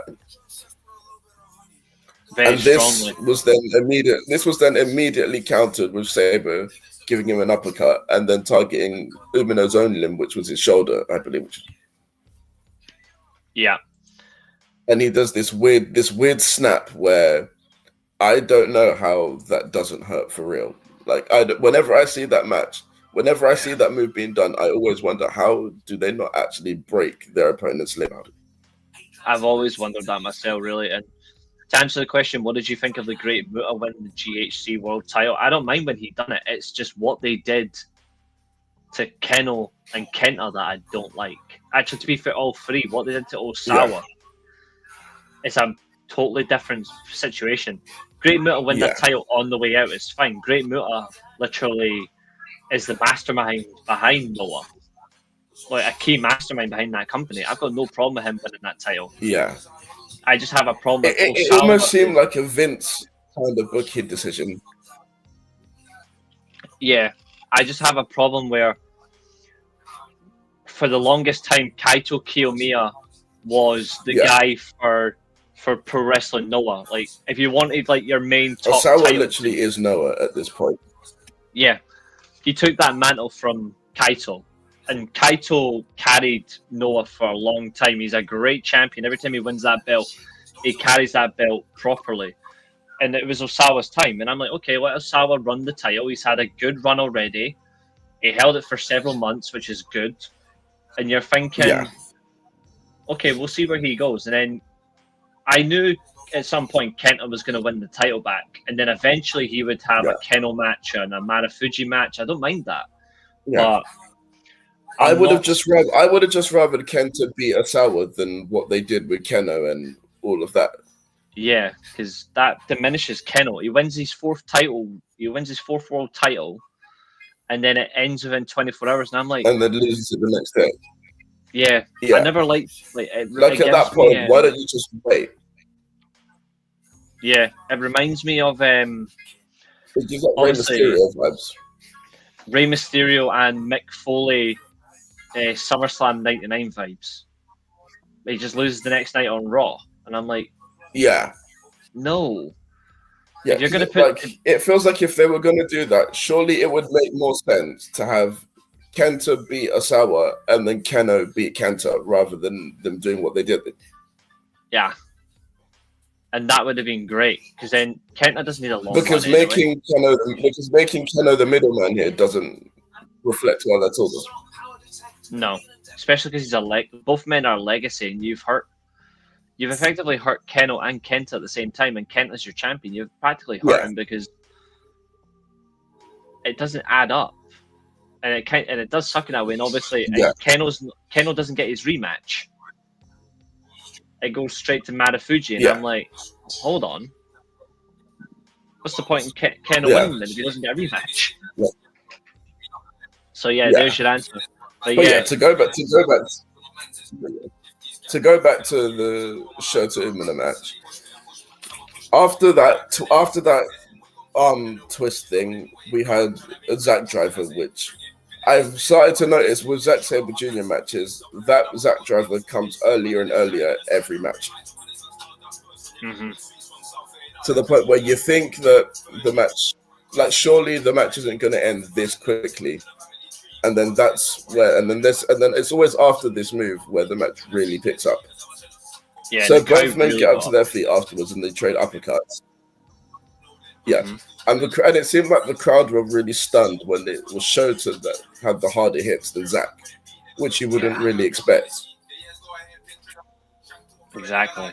And then I don't know if it was at this point in the match, but I think at this point Zack actually spat at Shota, and that fired him up even more. Yeah, he did. Yeah. Yeah. Which is odd as well. So then after that,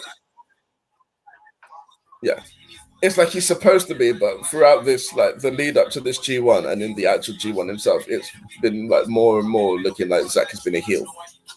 Mm. And I think that this actually stems back to that match at Resurgence where he couldn't beat Goto. Yeah. I hope he does turn heel though. But we get. Yeah, I feel like he has already, but it's just like not been properly noticed. Yeah. But then here we go. This is the first of many submissions that Zack Sabre Jr. captures Shota in. They're at the ropes, and they think that Shota's in control, and then it's just a ploy, and Zack manages to twist him up like a pretzel. And then we get, like we got in the first match with Callum Newman on night 3, we get this like 5-minute stretch where he's just in this submission, and the ref won't call the match. Yeah. It's that stupid shit that I'm like, all right, come on now. You need to make a call now. You either give him he's been in the submission far too long. It's either you call it or you just award the win to Zack. Right, listen, mate, you've got 10 seconds, Shota. Get to the ropes or we're calling it. But no. Really poorly done. I don't like the outcome. I don't like the delay. And it just takes away the enjoyment of a Zack match, but it does actually pick up and it does regain a little bit of momentum. I think our main man has froze again. Yep. Laptop battery keep going. All right, okay. Looks like he's going to jump in his phone. Maybe bring headphones as well. I don't know. I do not know. I'll just wait for Boss Man. Hold on. I'll take a wee short break so I can have a little drink.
Yeah, it took them long enough for Leon Slater.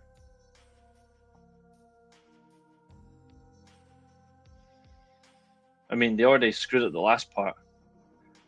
Yeah, Hangman's not overly old.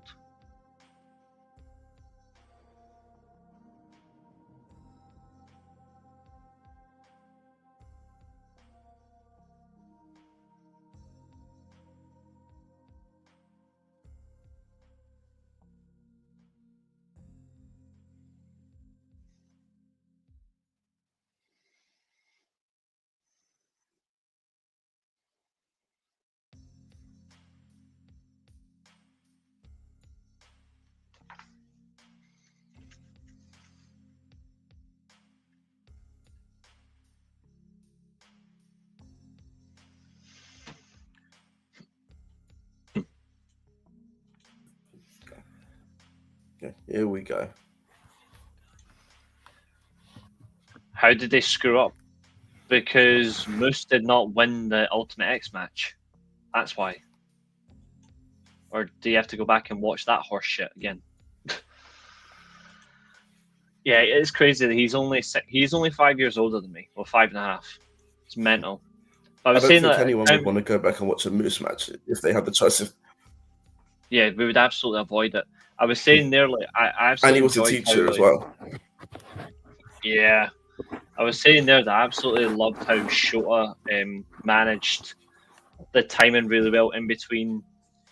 After he got out of the submission attempt, like how he was able to maintain his heavy hit and his punches because he was waking the crowd. The crowd were active, but they were like trying to find a way to really kick on. Yeah. And they really exploded when Shota landed that big forearm right into Zach's face. Yeah. But that forearm stunned him. Yeah.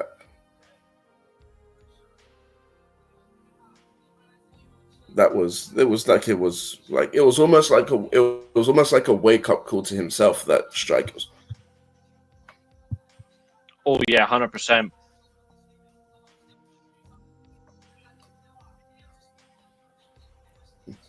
And then after that he hit a knee, which just shows the change in his character, because usually he would go for that blaze blade that he used to do, but instead he just goes full force, just flying in with a knee at Zack Sabre Jr.'s. And then he went for a second chapter. Yeah, and then he went for a Zack driver. Shota went for a second chapter. Zack countered that and hit him with another Zack driver, which got a 2. I was surprised he kicked out. And at that point, I thought that was the end of the match. And then they both did a few roll-ups before Shota hit another one of those crazy lariats, and then hit a second chapter for the win. Which I feel like he needed to win this, which was like this match was almost like, yeah. Like I don't want to say that this match was almost career defining for Shota, but he definitely needed to win this match to kind of get himself back on track after the start of the year that he's had. I agree. It was right place, right time, elements for him that he could really take to the hold. And it's quite fitting I put it in the title of the show, Umino's Revenge. He may not be even with Zack Sabre Jr. in his own mind, but he got revenge, and bittersweet as well. It was a big got a win back, and what a win! Absolutely brilliant win. And a guy says, "Boo, Moose Nation for life." Too sweet. No. That is no.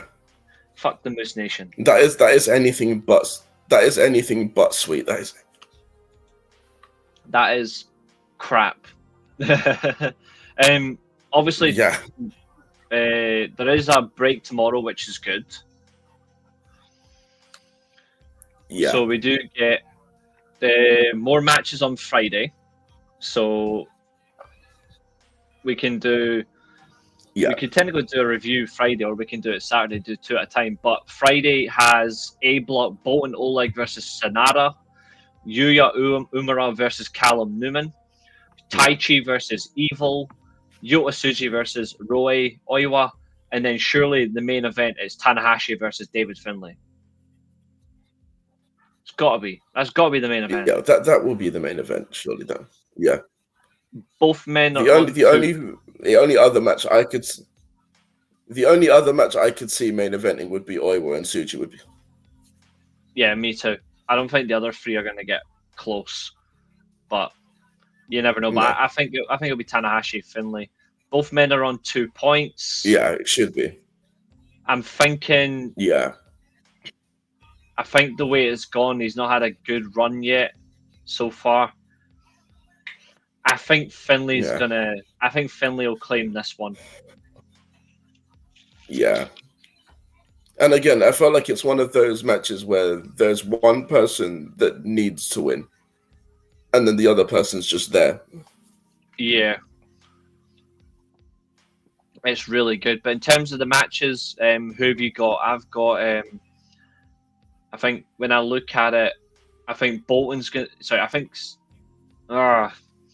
think Sonata's going to beat Bolton. I think Sonata's going to win, to be honest. I think. I also think he's going to win. Yeah. Yuya. I think Yuya. I'm not happy about it, but he will. Yeah, I think Yuya loses. Yuya will win as well. You think Yuya wins? I think Callum does. You reckon? I think Callum does. I think Yuya's going to win because I think Callum's knee. I think that's going to be. I think Callum's knee is going to play a big part in that match. I think. Yeah, actually, no. Yeah, I agree. Taichi versus Evil.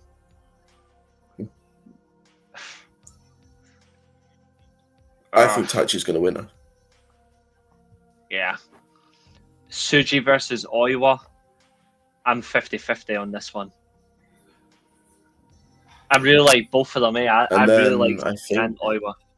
I'm gonna go. I don't usually bet against them, but I'm going to go with Oiwa this time over Tsuji. I think Tsuji qualified. I predicted. Yeah. Tsuji will qualify. Yes. Yeah. And then with this match, I predicted a draw for Tsuji and Uemura, and that didn't happen. So Yeah. I'm gonna predict the draw here instead, because I do CG think that oil there before. is going to be one match. Because I do think there's going to be one match between these three young generation stars where there is a draw. Yeah. No, I think that's fair. I think And it that's just very feels fair. like that this match could be the match where that happens. Yeah. And then Tanahashi versus Finlay. And then obviously, like we said, Finlay, Tanahashi, Finlay's going to win. Yeah. And then it gets back on track because he's been really struggling. He's been doing a lot of great selling, great matches, telling an in-ring story, but he's not been getting off to a high. I think this is where he picks up and then just takes over and, well, runs the joint. Let's see if it works first time and tonight. it should be where he... Yeah. And, hope so. Let's done it again. Why is this happening? Every time I open up like YouTube or if I open up YouTube now, it automatically signs me out on my PC, and when I go into Excel, it removes like all my ribbon stuff. Like it puts it back on a single line and adjusts. Like no, leave it as it is. I'm sick of it. Yeah. I need to find a way to fix that because I'm getting really annoyed by that. But so where is? Yeah. We are looking for.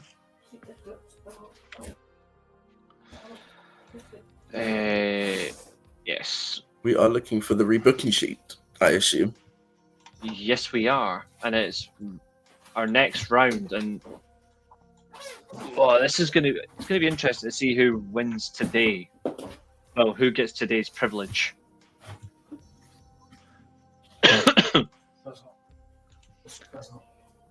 Ladies and gentlemen, you know the rules. If you want to take part, all you need to do is just put a check mark in the chat, and Josiah's gonna get involved, but he can't name a topic. He's already had his round 2. Yeah. So if you'd like to take part, drop it in.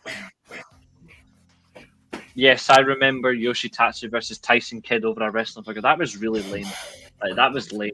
That was a horrible way to use Tyson and Tatsu.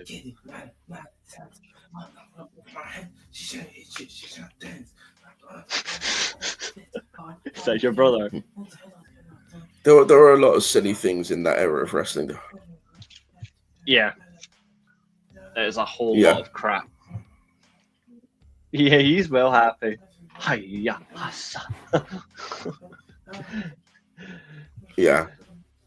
You should wind him up saying he sounds like Triple H.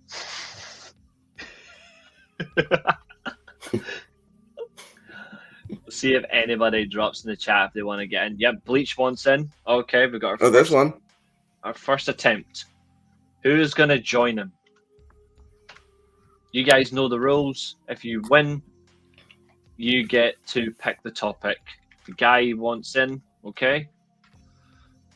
I actually wonder what was going to be picked tonight. It's either rebooking a show, rebooking a wrestler's career. You know how it works. Like, you only get one calendar year.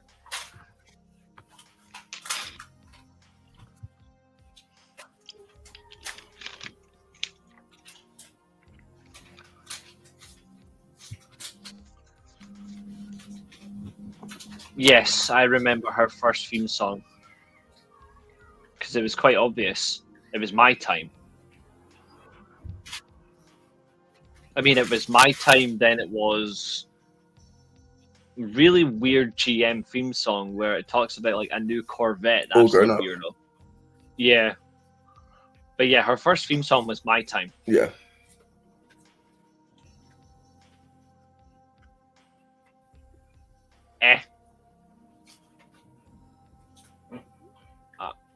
Don't know what you're getting those ideas from. Sally's listening to a man. Oh no, in back down, in back down. But no.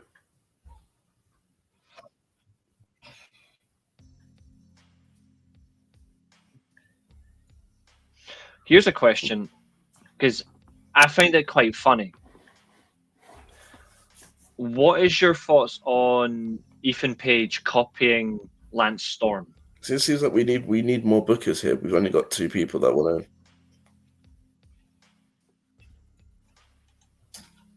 Please leave. Can't believe you just put in Brie mode in my chat. What the hell? I like it. Her own theme song, yeah, that was her own theme song, but the first theme song she actually used was My Time. Oh.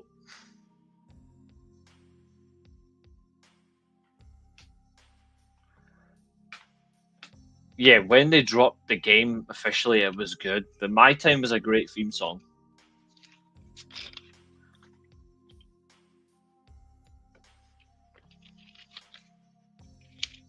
All right, okay, Zodiac.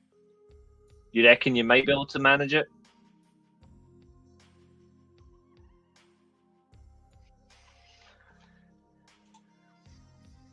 There we go. Nikki is way better than Brie Bella. And you were saying Nikki better than no chance. You're saying Nikki's better than Brie. And I bet you'll say it's because it'll probably be because Brie Bella did a few botches, but I'm like, well, Nikki Bella did a Hulk Hogan. She broke her own neck using her own finisher.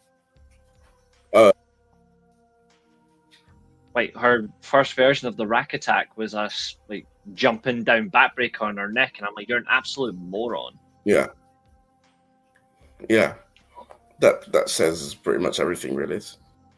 Yeah. She could have done the TKO sooner, and she would have actually preserved her career. Like, surely you would know that that's not going to do well for your neck. Yeah. Yeah, Rey Mysterio's original theme song was good. His WCW she probably wouldn't have had to retire. Yeah. I agree. But yeah, we need some more bookers in here. Yeah, we do. So guys, come on, drop it in.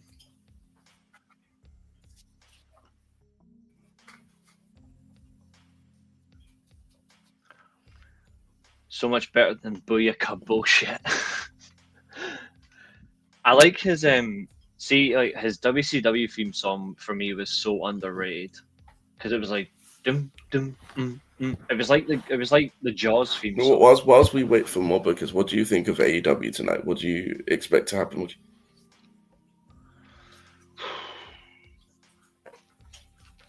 Honestly, I'm not actually sure. I think when you look at the overall flow,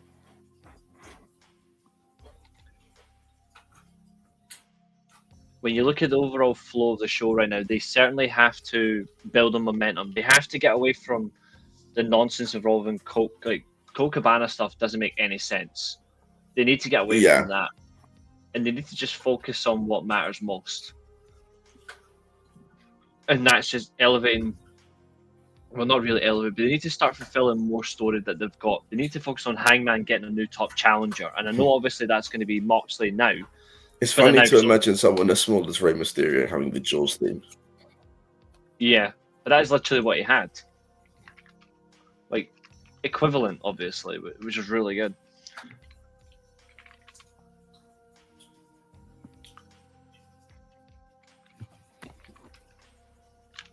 See if I can get it. Colt Cabana is old news, exactly. Right, we're there. I see a wheel spinning, but I still don't hear any music. Because obviously WrestleMania 9 is way before my time. WrestleMania 9 is well before my time, so I've not got much to change. But one thing that I definitely know that is changing is Hogan's not winning the belt. Hogan.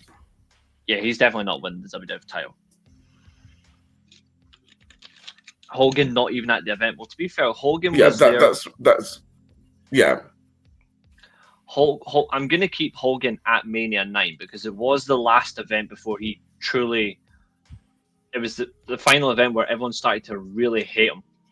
Like, this is where the real hatred for Hulk Hogan really stemmed. So, WrestleMania 9, for everyone that's watching, what I'm going to do is I'm going to... Bleach, that's a good thing. Never watched this show. Yeah. The only good thing about this show, in my opinion, is just Brett. Is literally just Brett versus Yoko. That's it. That's the only good thing about this event. So I'm going to stop sharing for 2 seconds, guys. Don't worry, because I want to share the full. I'm going to share the full screen. Like they even ruined the Undertaker's match with Giant Gonzalez with that stupid chloroform finish. Oh, that was horrible. That was horrible. So if I do that, drop this out, shrink. Can I get the wow?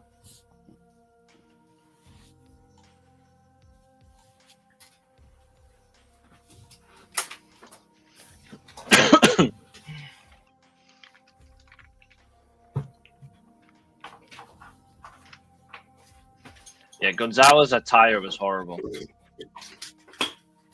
Yeah, it was just a bodysuit. It was. Benefits having 3 screens. Here we go.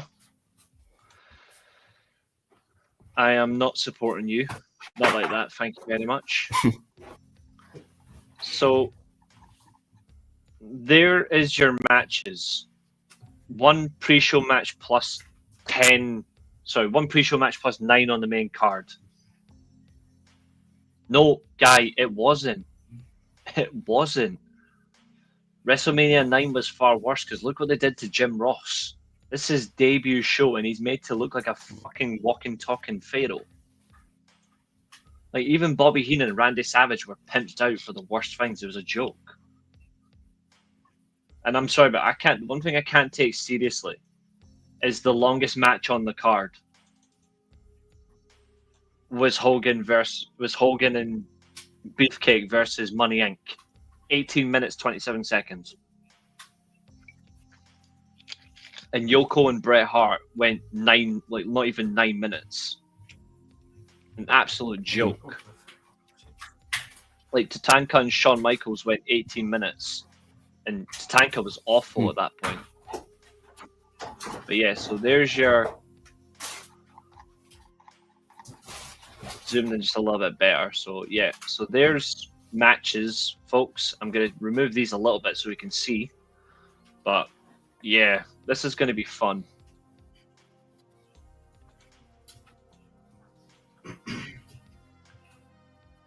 This WrestleMania looks bland. There's not a lot of good stuff on this Mania, honestly. But we'll figure it out. So, let's see what we can do. Right. Okay. So we get 1... To be fair, what did they call... Yeah, just a dark match. Santana versus Papa Shango is a dark match. I'm saying this now, that's getting replaced. Because that's, for me, that was actually a decent match. That's actually going on the main card. And to be honest, I'm taking 2 matches off Mania that weren't good. So I'm taking off Razor Ramon versus Bob Backlund. And I'm taking off Luger versus Perfect. Because that also, they did not work together. Obviously, this doesn't make any difference. That's going nowhere. That's obviously not going to exist. But I'm taking off Luger Perfect and Ramon versus Backlund. Because they actually were horrible.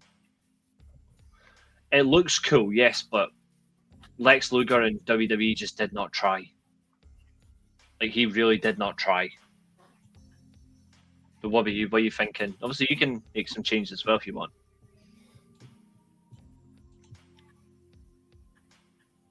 I mean, again, I've got no real idea in this because obviously I was nowhere near even a thought at this point. So that makes sense. Whatever you fancy to book with this rebooking, I'm completely cool with because obviously I've got no idea otherwise of it. Yeah. Okay, so let's go with our trusted color. Let's see, what am I looking for? There it is. So I'm looking for yellow. And there we go. So first big change I'm making, obviously, is font size is going to be a lot bigger. So Papa Shango versus Tito Santana moves to the main card.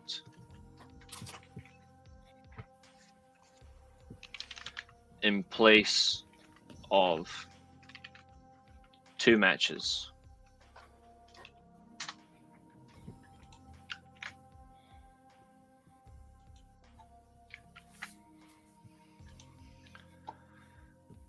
In fact, we don't need that just yet, so I'll drop that and increase that. There we go. To be fair, Perfect actually, Mr. Perfect was actually quite good in 1993. I mean, look at the matches that he had with the match he had with Brett, for example, in '93. His matches with Ric Flair as well at the start of the year were actually very good. And he had a very good match with Razor Ramon. So I think maybe just a little bit harsh to say.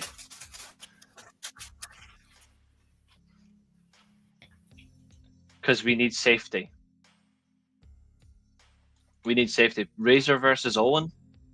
No, but I have an idea for Razor in this one. I'm going to keep Razor on the card. So HBK versus Tatanka for the IC title changes.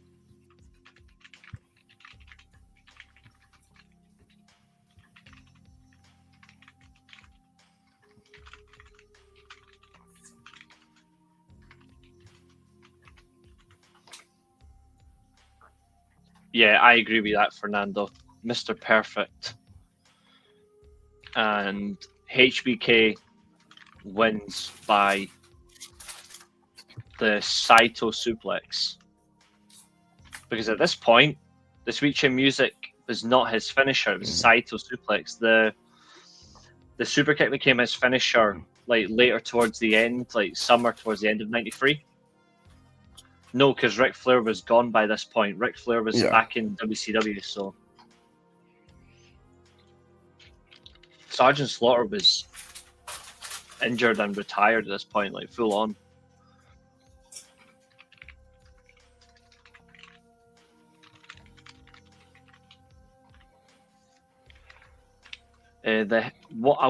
I'm going to make one big change as well. So at this point, because they were heavy in a feud. Oh, we can't see that. Hold on. Sorry, 2 seconds. We can't see that. I'm going to keep the same match. So the Head Shrinkers versus the Steiner Brothers.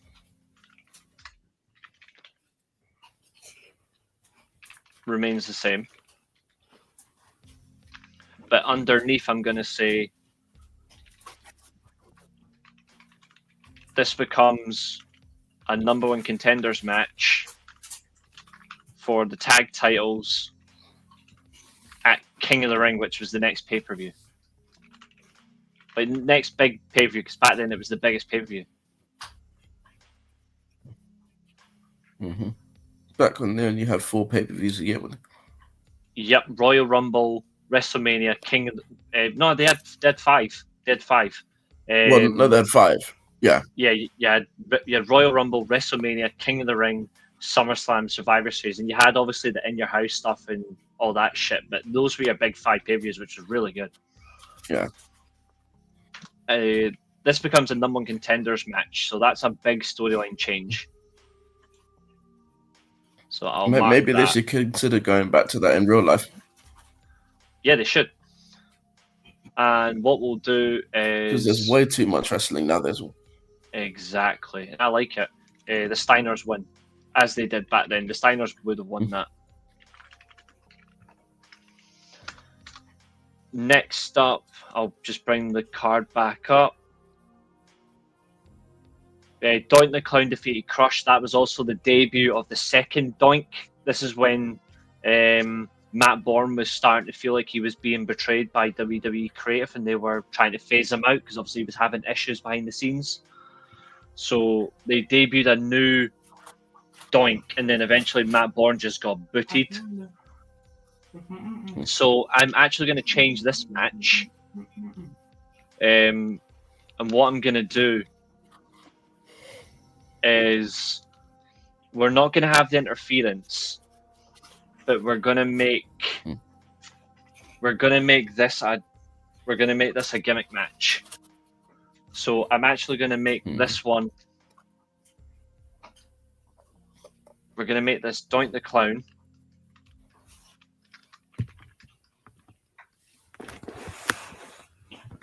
And yeah, Doink versus Crush stays. Doink. Actually, no, we can just drop it because it wasn't actually a good match anyway.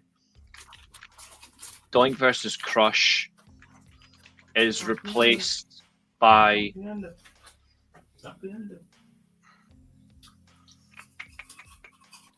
LOD were back in WCW.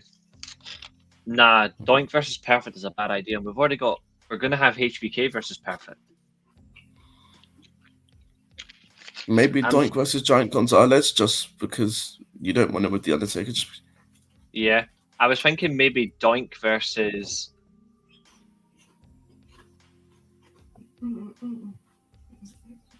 Lex Luger was a heel at this point. Still, Doink was a heel.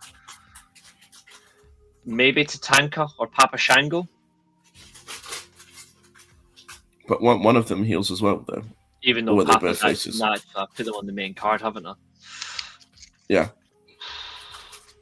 You know what? Just maybe Razor. Razor had Bob Backlund.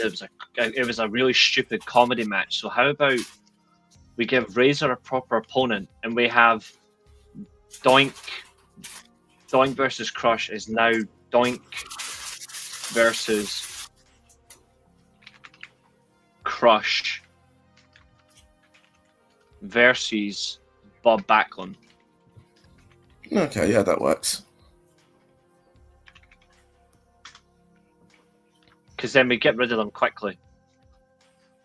Lex Luger versus Macho Man. Yes, I'm having him on the card. I'm not doing what Vince did, which was sell Macho Man short and say, no, you're done, mate. I'm not doing that. Didn't they just make him a commentator for that or something like that? Yeah. Which is horrible. It's completely out of order, that. Oh, it was horrible.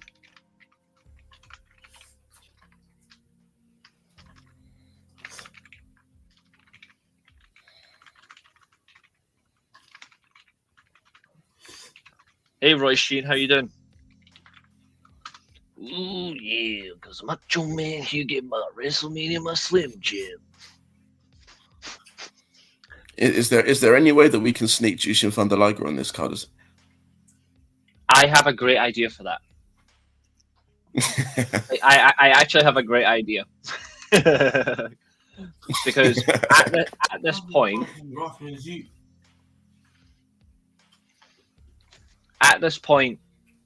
we're going to be like, just cleaning for the weekend. Sounds good.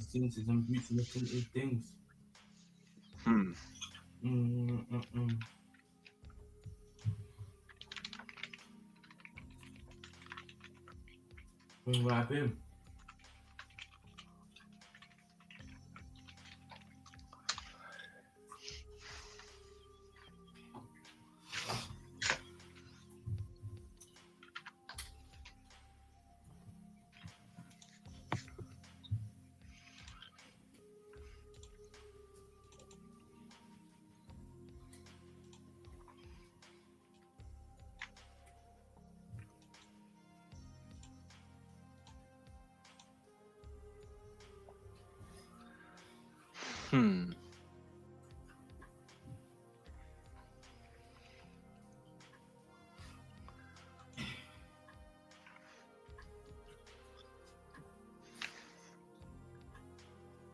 Razor versus Piper.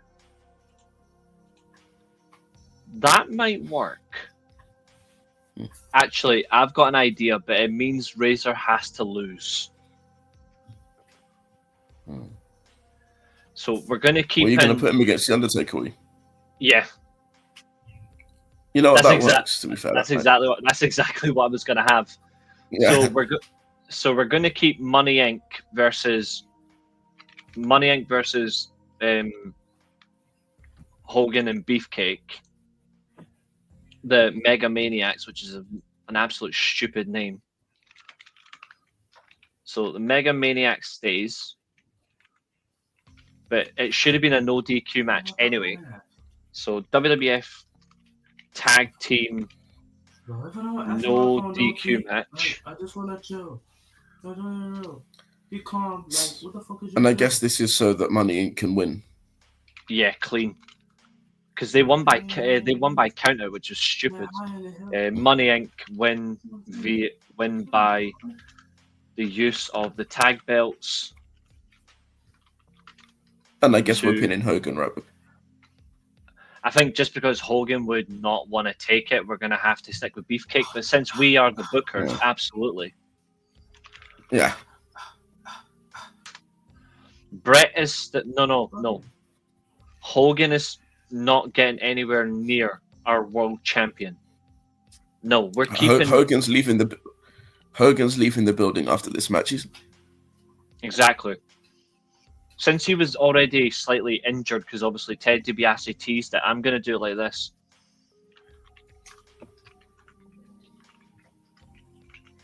Donna, I don't feel nice. Yes, I'm just a show guy. If I don't like you, I don't feel right. Okay, be on the team. You don't even run in the road time. There's one for everyone. Hogan is removed by stretcher. Nice. For the people. Mm-hmm. Over. Terry Bollea, brother. Brother.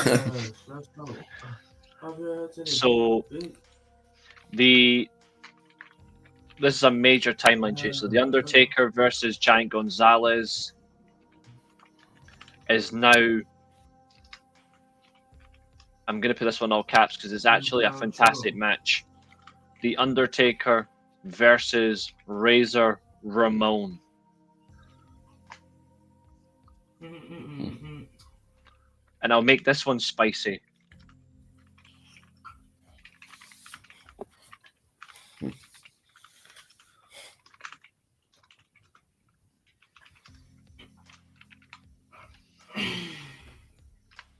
Nice, spicy.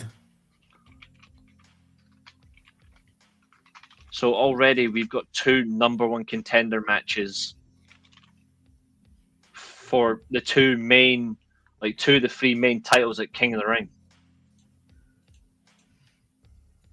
Already So I'm assuming there's going to be an IC. So I'm assuming there's going to be an IC number 1 contenders match in here.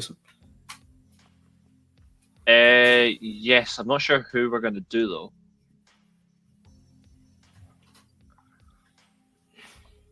So we've already got the IC title match here. We've got the tag team title match and the main event. Well, you said that Macho Man was going to be on the card, so he could be one. Versus Luger.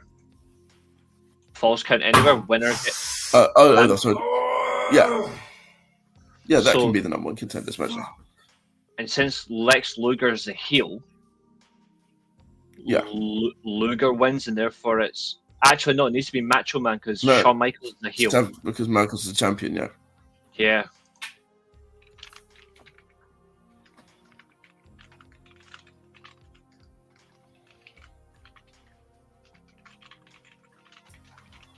Because that makes both WrestleMania important, it makes the titles important, and it makes the next show bigger because you're already selling the pay-per-view by going, oh, by the way, you've now got 3 new contenders for your events at the following pay-per-view, which is a couple of months away. So you can actually build those matches. You can't divert them or set in stone.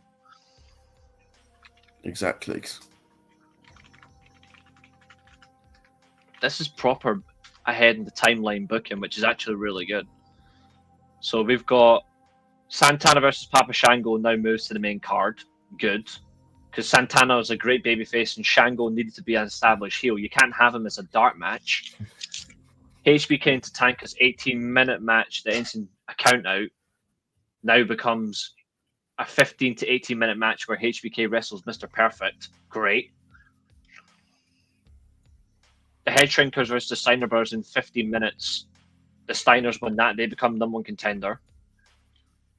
That match is pretty ironic if you look at what's happening now.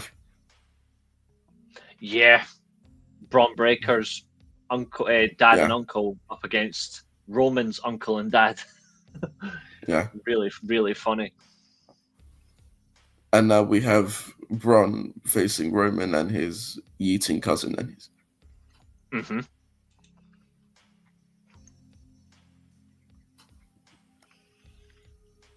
That wouldn't be great. Savage. That wouldn't be great. Savage and Brett in a dream match in a dream world would be a marquee match. It would, but we're not doing Savage versus Brett because we're actually getting 3 years early for the for the WWF title. You're gonna get the '96 Classic, but you're getting the King of the Ring, The Undertaker versus Bret Hart for the WWE title. Actually, no, it wouldn't be. You would still have to have. No, Bret and Taker could still go anyway, babyface versus babyface. You can just have interference from Yokozuna, and then Yoko gets the title match against SummerSlam. But what about the Lex Express and all of that stuff? Oh, that was shit anyway. He didn't even win the title that much. He won it by counter and then celebrated like he did something. Exactly. Suppose you could have the Lex Express on his road to WrestleMania, and it's Brett versus Luger at Mania 10. Yeah. But then that's. I mean, I guess. Brett still wins anyway. In my timeline, Bret Hart stays champion until WrestleMania 11, then he drops it to Owen Hart. So no Diesel, no Bob Backlund, none of that. Nah, none of that bullshit. None of that bullshit. I'm giving Brett what he was promised. Mm.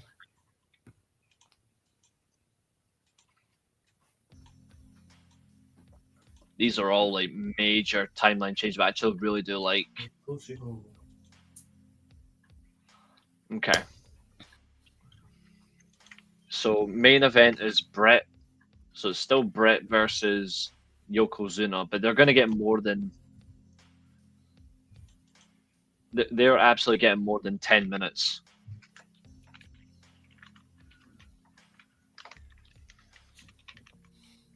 I will never understand why that went less than 10 minutes.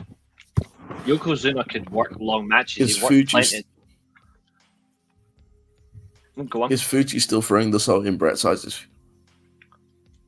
Yes. You know what? That's Is Fuji still throwing the salt still? Yeah. How about we do this? Yokozuna still wins. Yokozuna still wins the match. It's Yokozuna versus The Undertaker. It's King of the Ring. Brett still wins King of the Ring, and then Bret Hart gets the SummerSlam rematch, and then Brett gets the title reign after SummerSlam. So Yoko gets a transitional run. Yeah, that works.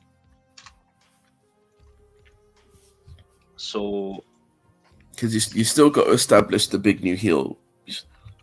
Yeah. Just without all the stupidity that comes after just. Yoko got winded. All right, okay. I can't remember if Brett ever said that. I don't remember him saying that. But I suppose if he did, you got to get out early. Yeah. But then again, he kept getting heavier, which was not helpful. Yeah. And then he just refused to lose weight, which again doesn't happen.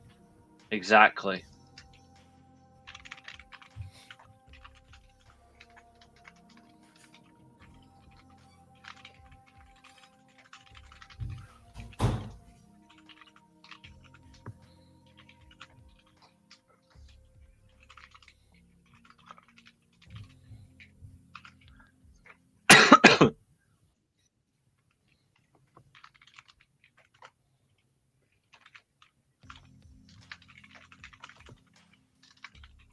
Because Owen was still technically a babyface at this point. He had not turned heel. He doesn't turn heel until like 9 months later. So Owen can just come out and help him to the back whilst Yoko celebrates.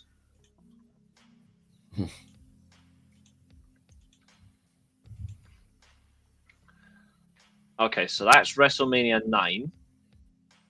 And that's already a lot better. So I suppose we can do another. We will do another.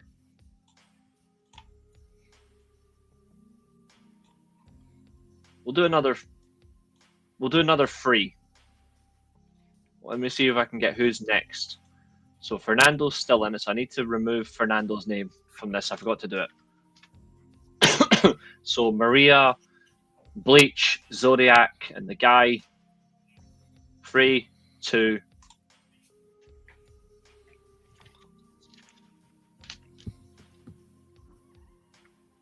Oh, this is the one that I've been looking forward to. This. We'll see what Zodiac picks. I'm actually intrigued. I think I know what he's going to pick. The Jeff Hardy Antichrist.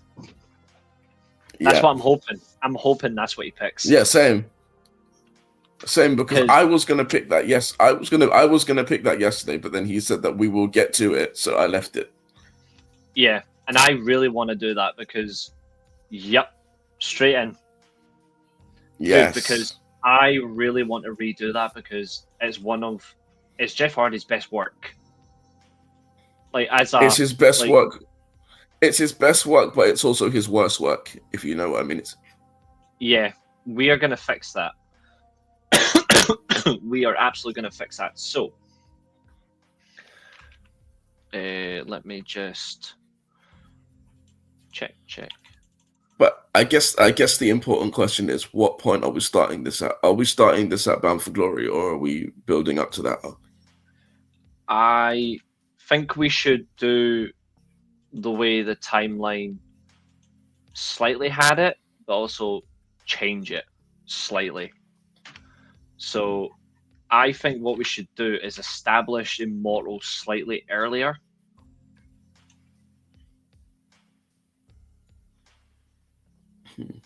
We're still going with 3 more.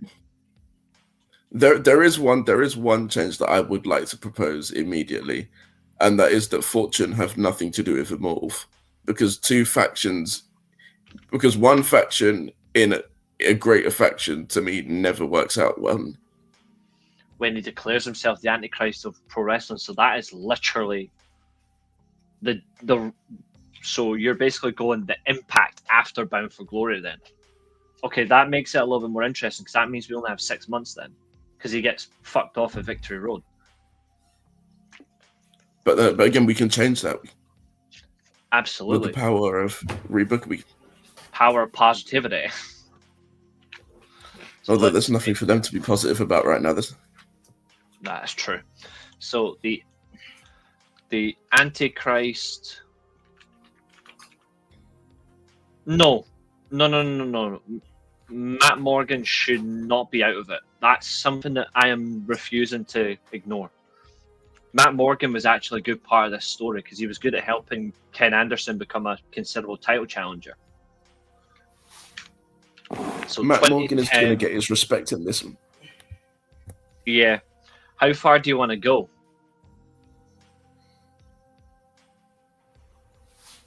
Leave that to Zodiac. How far do you want to do this?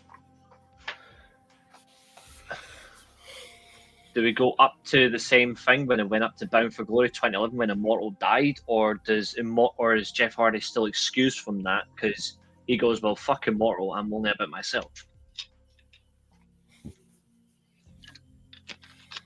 Because then we've got to consider a few things as well. This is a tricky one. Because I mean, if we're keeping Jeff Hardy around, you've got to consider who the champion actually is at the time. Like, is it still Kurt Angle? Is it gonna be Anderson, Sting? Who will it be? When you look at the TNA title change in 2011, so obviously Jeff Hardy, Ken Anderson, Jeff Hardy against Sting. When you look,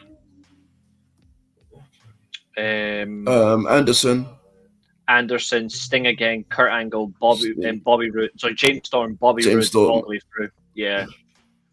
So that's going to be interesting. Yeah.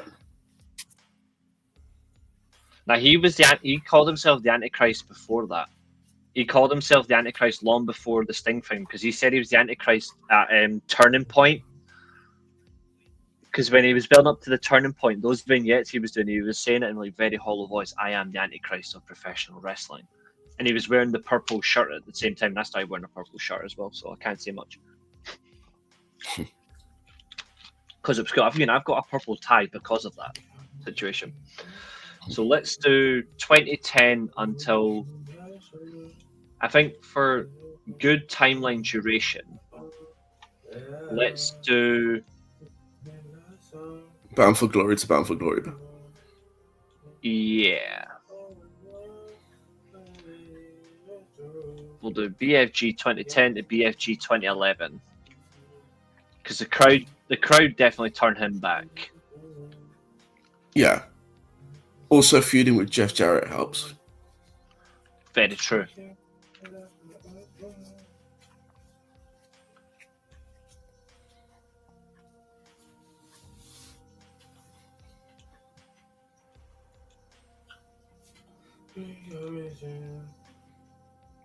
Yeah, I agree. Just look at Cora Jade, for example. Okay, the Antichrist. So BFG 2010, well, post 2010, post Bound for Glory 2010 to BFG 2011. Okay, so we may as well do the obvious. So, oh, for God's sake.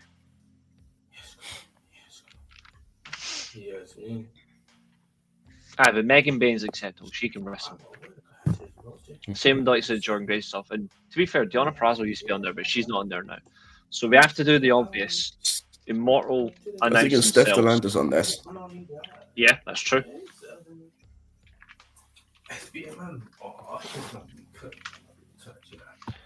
We got to keep the same thing. They are obviously a timeline. They're stuck there. We have to announce Immortal, announce themselves. However, their main opposition is Fortune. Nice. So I think we'll keep that.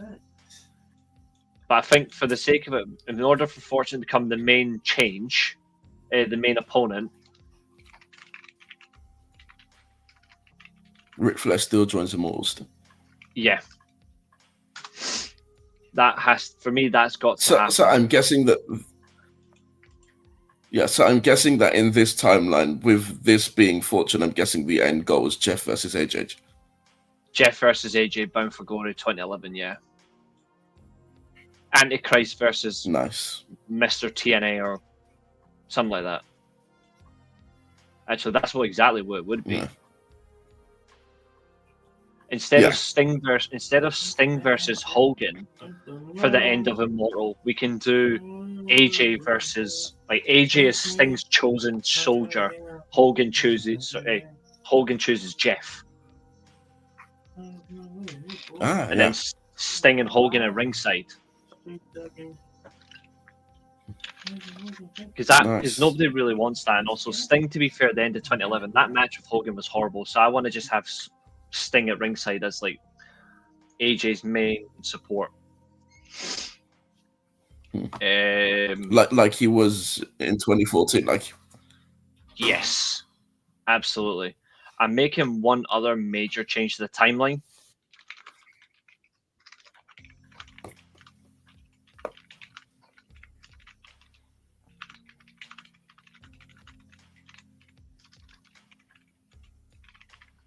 Yeah, I had a feeling you didn't like that belt very much. I hated it. But what we'll do is, instead of the original... Do we still get the new one? Do we still get the new one when... Yes. But what we'll do, though, is because... since Moose had it as a... Moose technically had it as a white strap. So I propose, how about... Yeah. We have that new title belt. There's still a black strap for whoever beats Jeff. But Jeff has a purple strap. But he's got a purple one. Yeah. Yeah. I like that, yeah.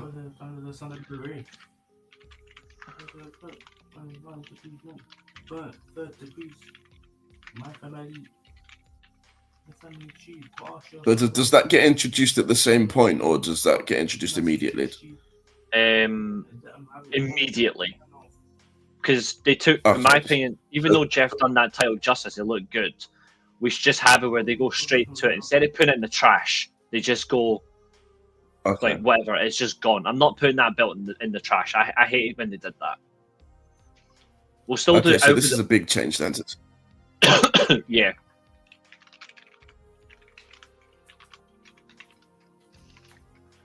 From Ric Flair, as Hogan is absent. We'll have Hogan, like, even though Immortal announced themselves, yeah. Hogan's still injured. Doing all of his Hogan knows best stuff. All this.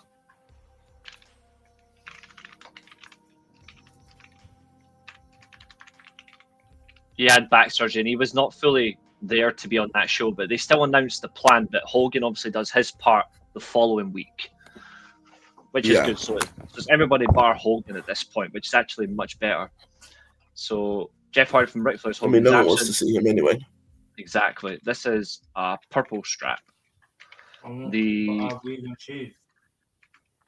original TNA World Title is given to Dixie Carter, because this part is funny. It's given to Dixie Carter as a parting of her being ejected from the building. So we eject her from the building because obviously she loses control, and this is them basically saying this is what's going to happen to your company. You're going to lose your power. This title belt is a symbol of you losing your power, which is actually much better.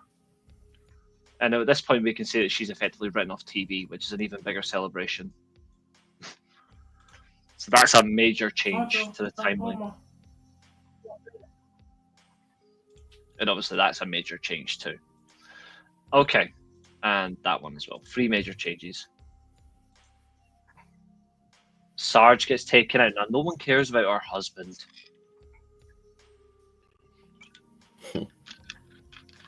They just leave. Okay. So, timeline specific. The next pay-per-view event is Turning Point. Is it that? Yeah, Turning Point, yeah. And obviously Jeff has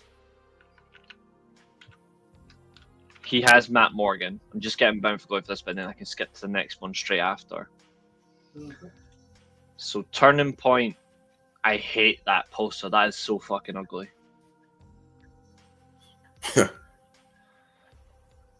So we've got Matt Morgan in the main event. But I'm going to tweak that. Matt Morgan doesn't get the first title defense. For me, I'm giving the first title defense to RVD. I'm taking him out of the Tommy Dreamer shit because, quite frankly, I've got no interest in it. I'm giving his first title defense to RVD. And then this is a last chance match. RVD, he's been moaning about he needs his title rematch. So he's been given his match by Hogan and Bischoff. He's been told if you don't win, you get no title rematch whilst Jeff is still champion. Which is so much better. Kurt Angle is at this point still technically fired. Well, retired in a way.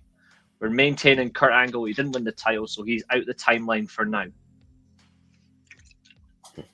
Because I want to keep some continuity because it was a good story. Jeff Hardy versus Matt Morgan is replaced by Jeff Hardy versus RVD last chance world title match. Jeff wins by twist of hate on a steel chair DQ finish. He screws his challenger and screws RVD at getting a title shot. Championship's genius.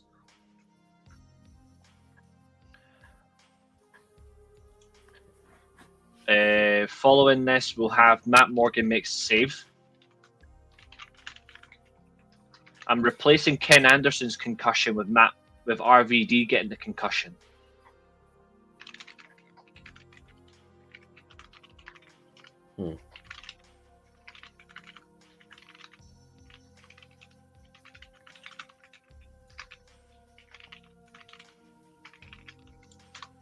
He uses the Elevator. Great move. Oh, man. Oh, man.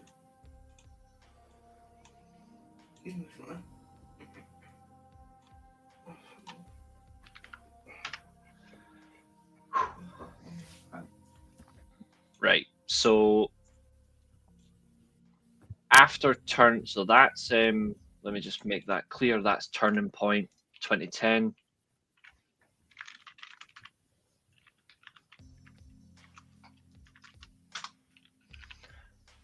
The next one, obviously, is an even worse event. Final Resolution. Like, this was worse.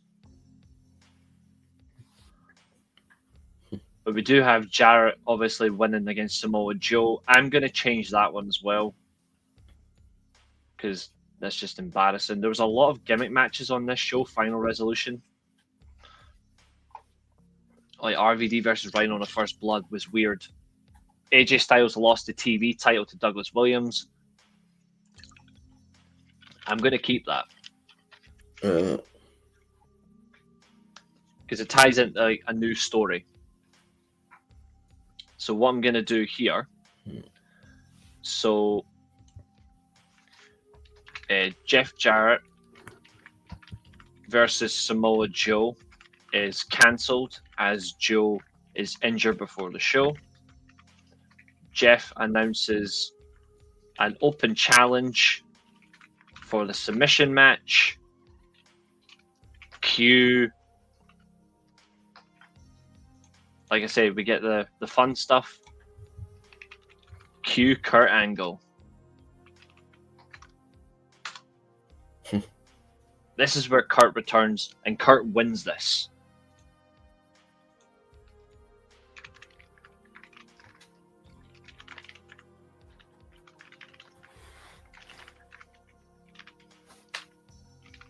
We're going to have a lot of fun. He wins using the Taz mission, yeah. So that's a timeline change. Next one, obviously, Douglas Williams.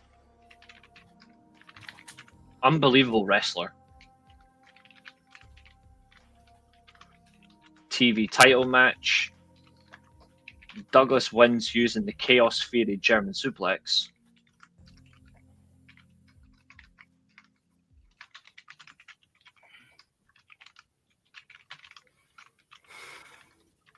Following a chair shot distraction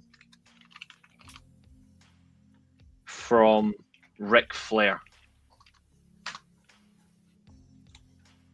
Obviously, Ric Flair at this point obviously had turned on Fortune. So now we're seeing Ric Flair using his immortal influence to screw over his former faction, which I think is so much better.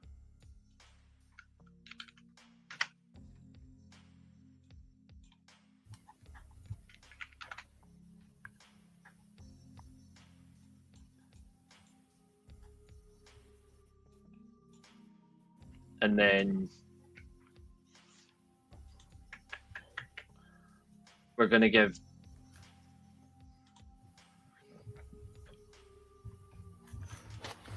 Jeff does get Matt Morgan here. This is where the Matt Morgan match happens. Because obviously he attacked Jeff to conclude Turning Point, so it's only fair. So Jeff Hardy versus Matt Morgan.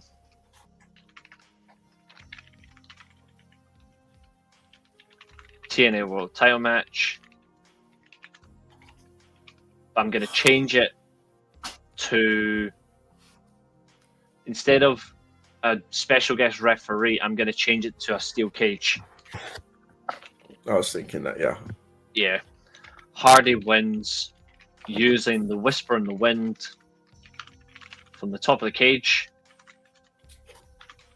and scores the pinfall. A little throwback to how he beat Umaga. Big timeline part change there. Stays the same in terms of the match, but it's a timeline change, so blue. And then the next pay-per-view after that is Genesis. So at this point, Kurt would have actually returned. So Kurt's going to have the rematch with Jeff. Is Anderson still going to beat Jeff Hayes? Yes. We're going to still have that, and then obviously things will change following that. So Kurt is back in action officially. I'm hoping that Anderson reign is longer than 1 month in this timeline. I'm going to give him the run to Sacrifice. So he goes lockdown. He gets Against All Odds.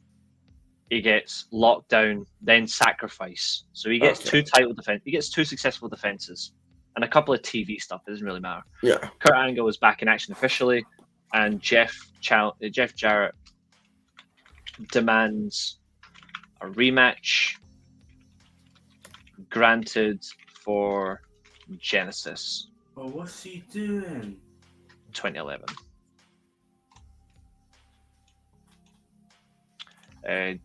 Jeff Hardy versus title-wise, Jeff Hardy versus Mr. Anderson. Announced for Genesis. Anderson wins, but no concussion or having to wrestle twice. None of that. He just gets 1 match.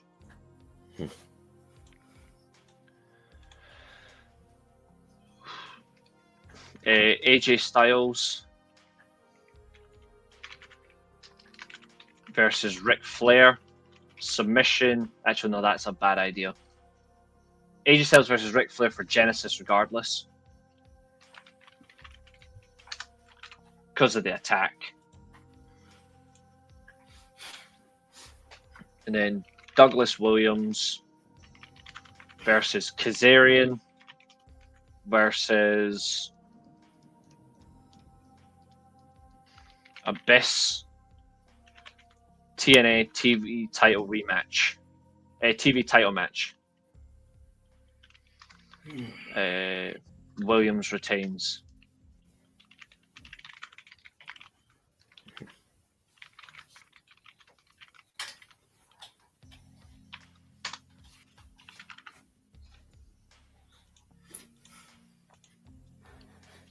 Okay. And obviously, so that's Genesis. Let me just add Angle. Actually, no, we'll do that. But they could keep throwing me out anything. So he can't get up. Indecision.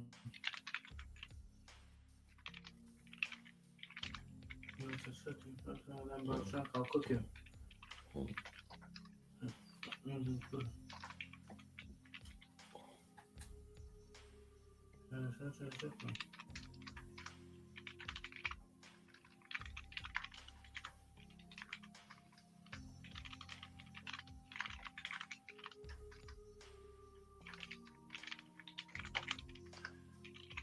So now the Jeff Angle feud heats up because Karen Jarrett is now involved officially, but I've done it where Kurt's got him in a submission, but then Jeff counters and then Karen holds his ankles down so he can't break out. The momentum just can't do it. Similar to how Rick Rude won the title from Warrior, except it's a submission counter instead of going through the ropes cross body. But Against All Odds is the rematch, Jeff versus Anderson, and that's the ladder match. Do you still want to keep that? That's a much better poster. I like that face paint that Jeff had so much better. But the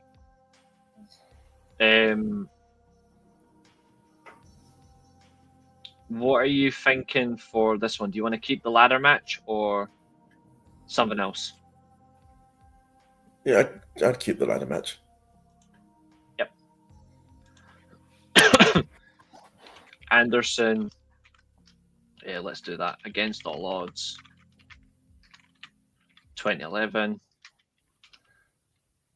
Jeff Hardy gets his world title rematch versus Anderson.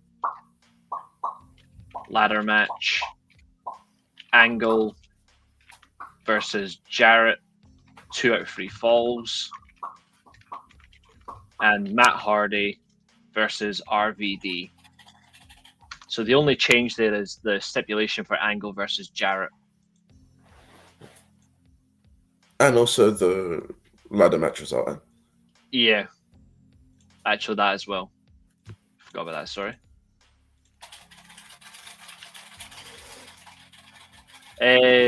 No one did Bleach because she never understood how wrestling works. So at this point, I think it's safe to say, now Jeff has lost his rematch. We're gonna get the new challenger. And I'm thinking for this one, Jeff gets angry that the challenger is RVD.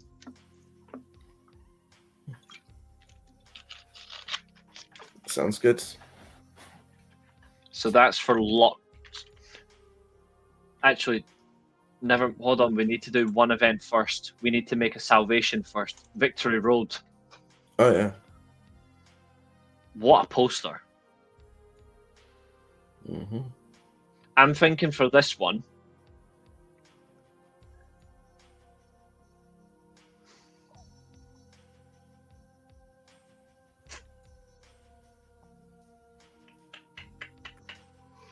We do have obviously Sting versus Jeff. How about, because this event as well had Anderson versus RVD. The March 11th show, Sting returns and beats. Hello. So I got a green screen now. Beats Hardy. He beats Hardy, and then following the match, Sting demands to be added to the world title match at Victory Road between Anderson and RVD. And then Hogan throws a swerve and makes it a fatal 4-way. I don't know about that because Sting isn't the type of person to demand anything though. Yeah. What do you think? So we'll still do the March 11th show where Sting returns. Yeah. Because that's a big moment. That's actually my best friend's birthday as well, and it's a month and a day and my best friend is a month, a day, and a year older than me, which is so funny. So March 11th, 2011, Sting returns to TNA and beats Jeff in the main event. Change is no world title match.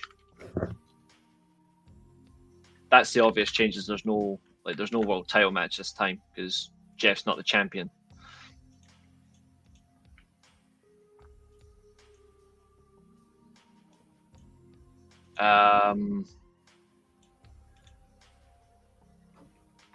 Mr. Anderson versus RVD is announced for Victory Road for the TNA World title.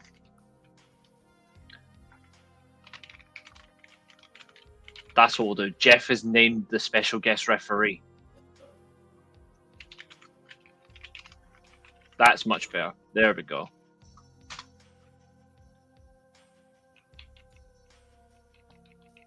And then to cut a tie on their feud a little bit early, we're going to have, we'll do Angle and Joe versus Jarrett and Abyss for Victory Road. So we don't get there straight up another singles match. We'll let them finish their feud at Lockdown.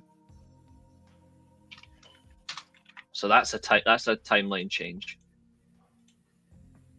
And that's another one. And that's a change. There. What do you think? Yes. Awesome. I'm going to let you have Lockdown, Sacrifice, and I believe after I think it is Slammiversary. I'm just going to double check. You get the next 3 pay-per-views anyway.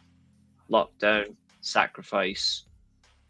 Yeah, Slammiversary 9, which is Sting versus Anderson again, I believe. So, yeah, Lockdown. Ultra Male Rules match. I think we're still going to keep that. Mm-hmm. But the world title is definitely the main event, not Fortune versus Immortal. So, what do we think? Yeah, I think that's about right. And then Jeff wasn't here at this point, so we're adding Jeff into the whole thing. So Jeff can be a part of Team Fortune. I guess so. Yeah. Okay. But who would you swap then? Ric Flair. Oh yeah, but no, wait. Immortal was Ric Flair's already an Immortal though. Yeah, So but you he can't can swap. he could be at ringside whilst Jeff actually physically competes. Oh yeah. But I'll let you run that. So Lockdown.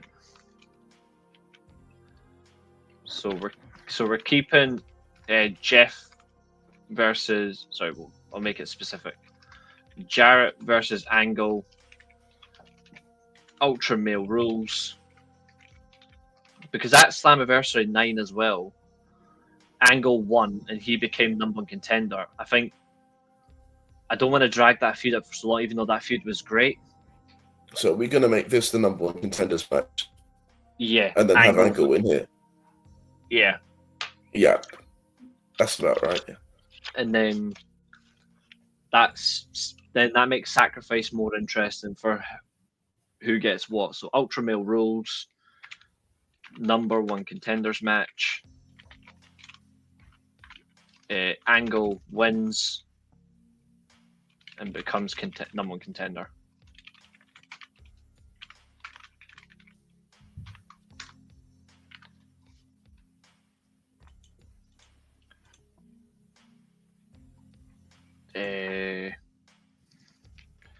Jeff is part of Team Immortal.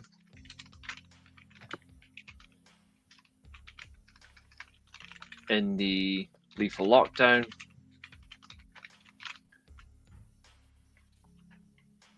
I think we'll still have the same result. Fortune win. Yeah. Abyss takes the pin. There we go. So that's another change.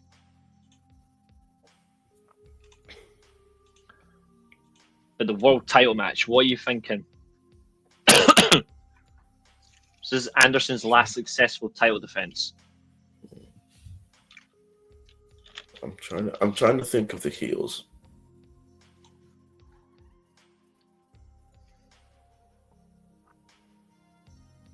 One, two. These guys. I guess you can do Matt Morgan then. Yep. Because it kind of pays off from the start of the year. He helped get Anderson the title, but Anderson never gave him a shot or anything like that. Yeah. And that's inside the steel cage, which is part of the event. So Mr. Anderson versus Matt Morgan. TNA World Heavyweight title match.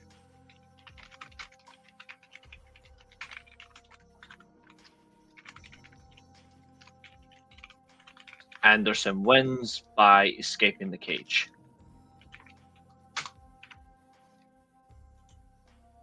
Love that. That is so good. We've already done better than Jeff already. So now we're Sacrifice. Okay, so Sacrifice is where we get to skip the China return. Mm-hmm. Thankfully. Sting had RVD for the world title. So,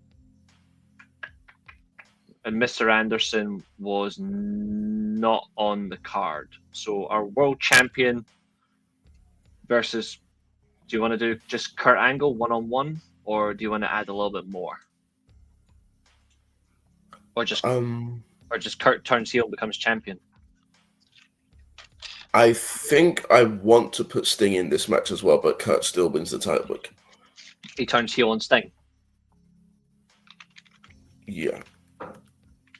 I like that. Because that allows us to determine what we do with Jeff as well. Yes, it does.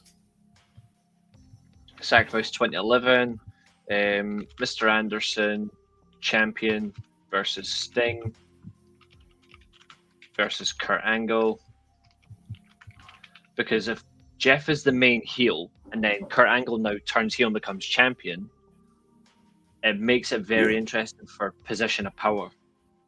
Yeah.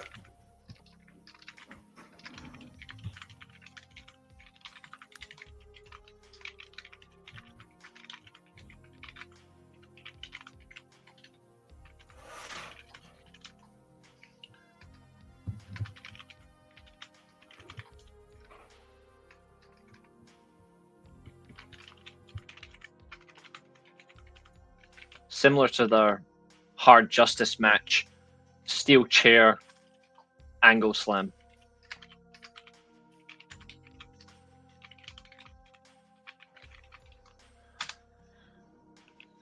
I think at this point, for maybe some interesting, for Sacrifice, we have the Hardys versus Beer Money.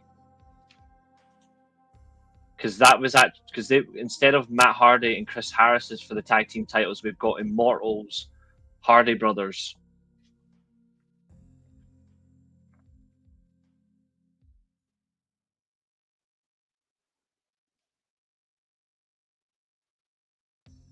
What do you think?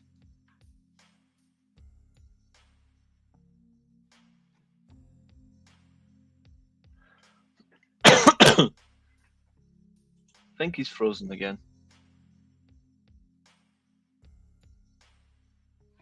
Guys, what do you think in the chat? What do you think?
Come on.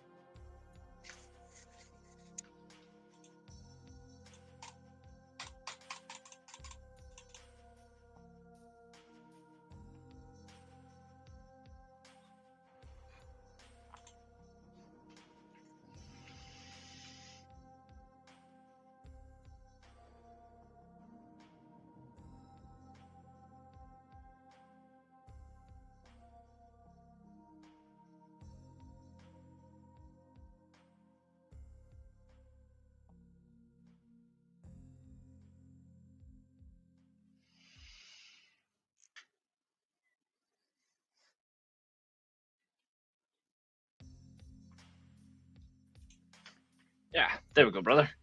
So I put a little change. What do you think? I've put Beer Money versus the Hardys for the tag titles instead of Hardy and Harris. Yeah. Sweet. After that, we got Slammiversary. Yeah. And then I guess here we can do the world title match, Sting versus Kurt Angle 1-on-1. Mm-hmm.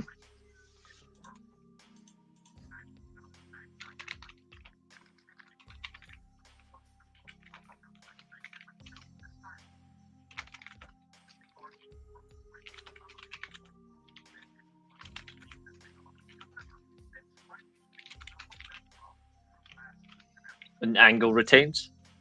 Yeah.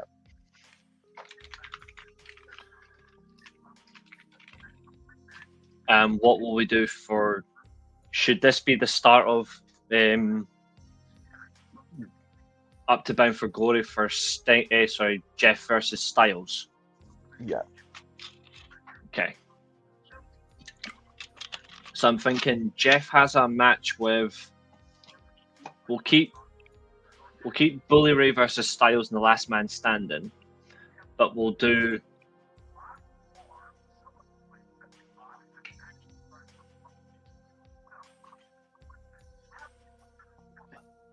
How about we add Jeff to the TNA X Division match, make it a fatal 4-way, and he wins it? Okay. And it kind of annoys AJ that belt's now still with Immortal, but it's with a person that he thinks doesn't understand the division, even though Jeff does. Okay. Yeah. This is taking a different path than I thought it was going to do. Oh, it's going to get more interesting because it now ties into the following event where Kazarian takes the title. Jeff's title reign only lasts one pay-per-view because Kazarian takes the belt of him, but AJ helps, and obviously that angers Jeff. No, Jeff, yeah.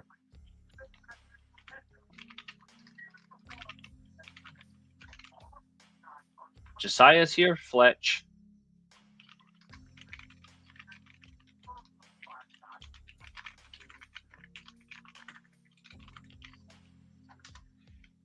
There.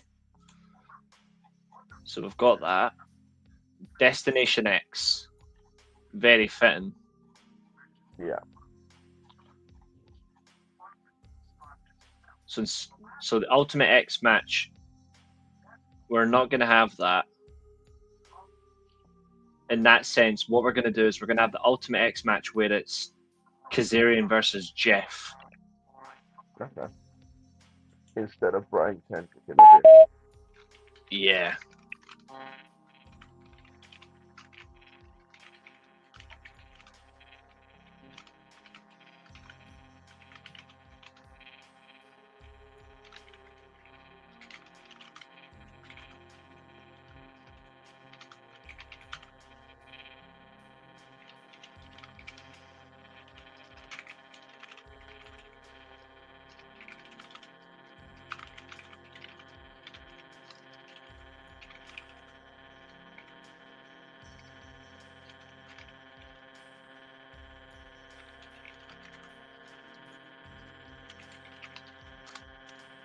That's better. Oh, what's that?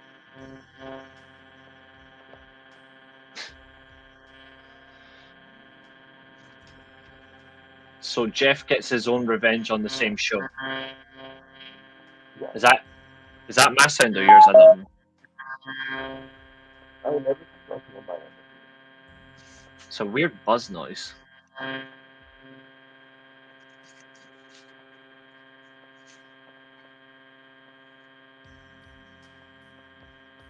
I don't know if that's me or I don't know whose that is.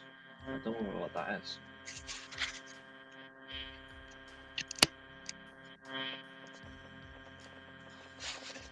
Can you hear that buzzing noise? No.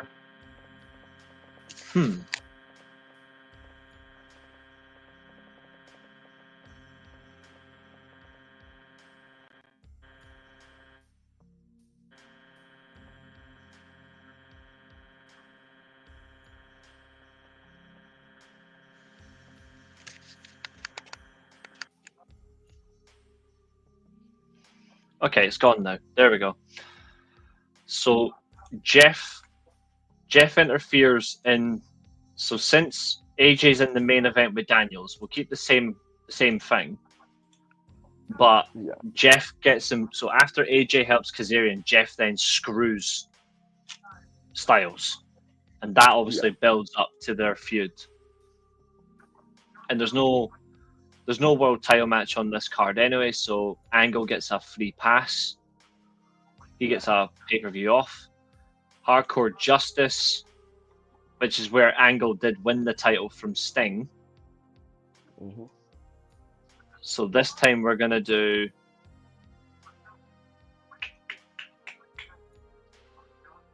Would you do a fatal four-way where Jeff pins AJ to win the title without Angle losing it? and that sets up Styles versus Angle, but sorry, Styles versus Jeff. Was that's going to be the world title? Yeah. I like that. So that's Hardcore Justice, Fatal 4-Way World Title Match, Angle Champion versus Sting versus AJ versus Jeff Hardy. Hardy pins Sting. Yeah.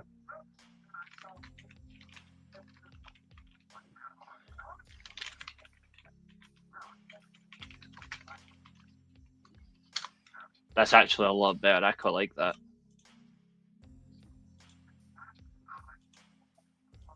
Because now this way he still doesn't beat AJ, and Kurt doesn't have to take the pin.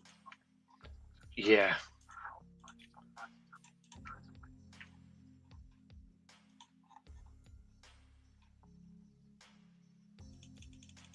That's a much better shade of blue, actually. It's easier to see.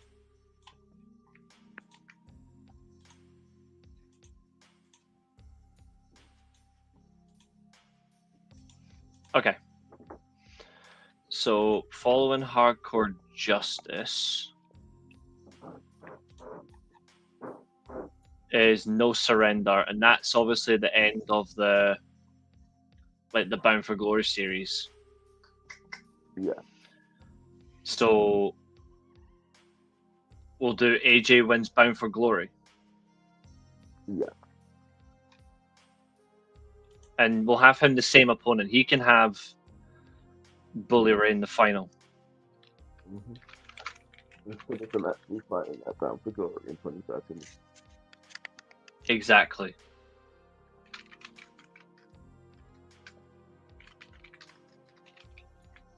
And then Bobby Roode can get the first title shot against AJ, and he turns heel after betraying Storm. Anyway, he betrays Storm, then wins the title from AJ.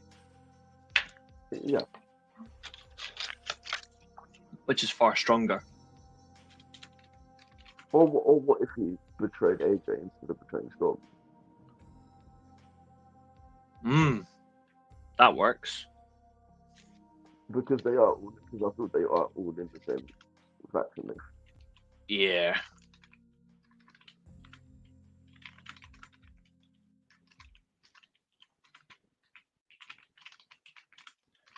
And we'll do Jeff Hardy versus Mr. Anderson versus Angle, and Sting doesn't get involved in this.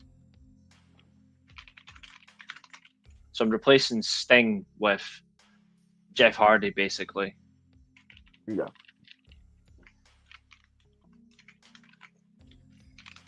Hardy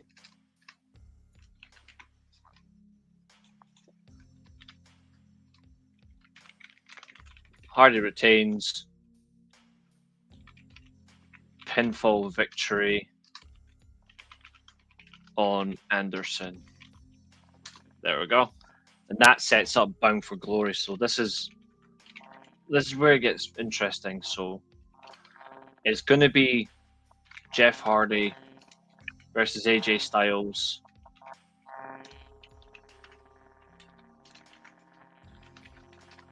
TNA World Heavyweight Championship match.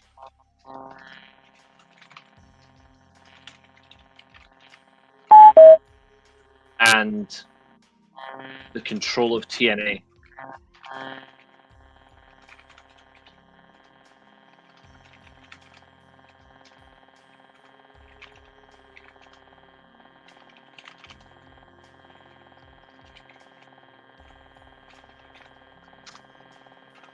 huge timeline change.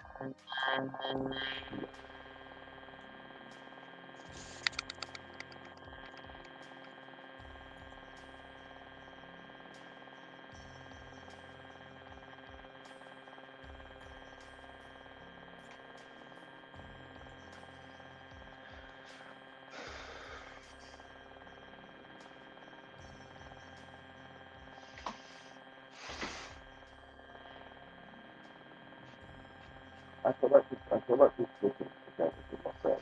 What they ended up.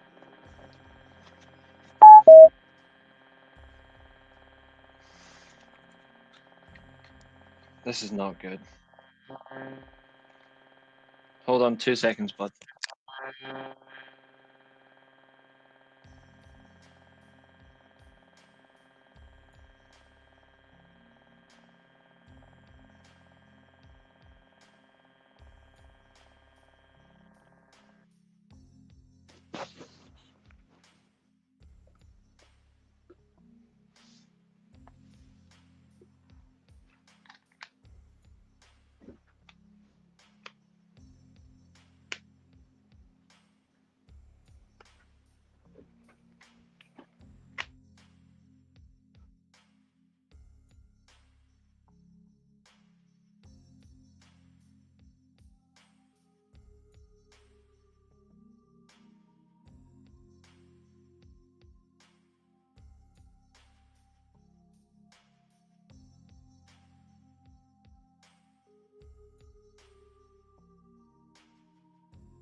Well, that's really annoying.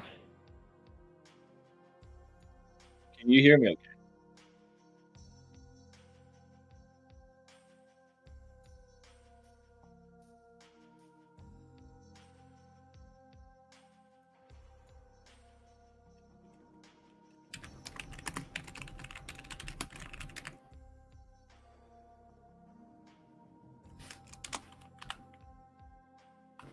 Fact.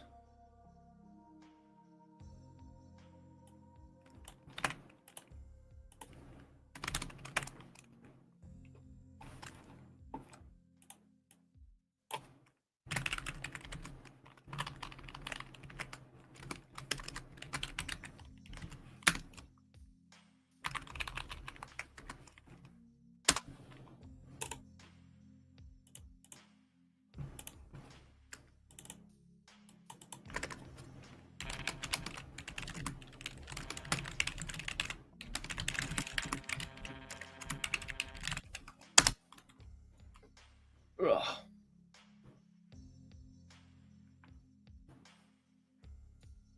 Yes, I like boxing. I think for the sake of it, we have got what we need, but I'm starting to get even more worse noise. So I think just to be in the safe side, folks, when Josiah returns, I'll get him to have one last look over this booking, and I think we'll probably wrap up there.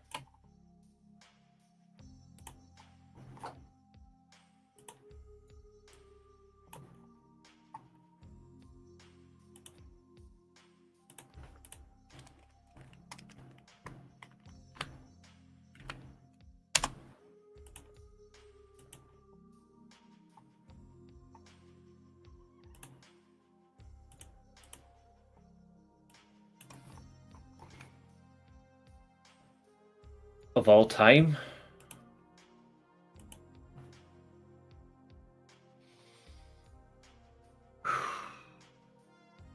I'm a big Usyk fan, to be honest.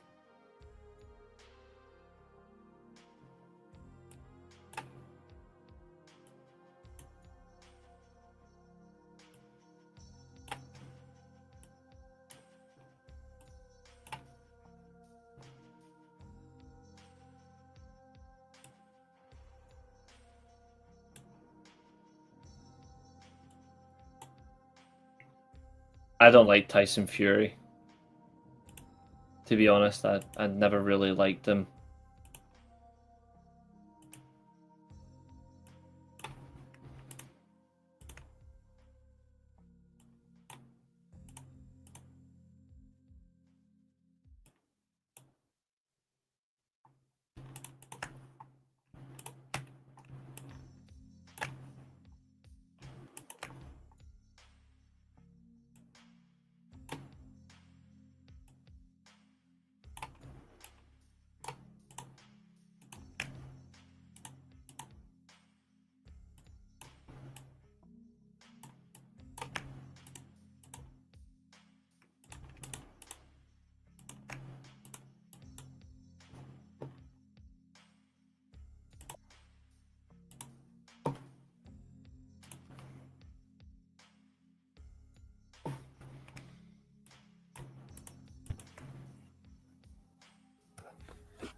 What's up, dude?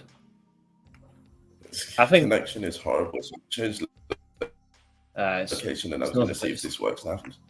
It's not the best day. I think Tyson. To be honest, guy, I think Tyson Fury is overrated. If I'm being truly honest, I think Tyson Fury is overrated. I know people love the guy, but I don't. I think he's. Did you see his? Did you see his like post after Usyk beat Dubois?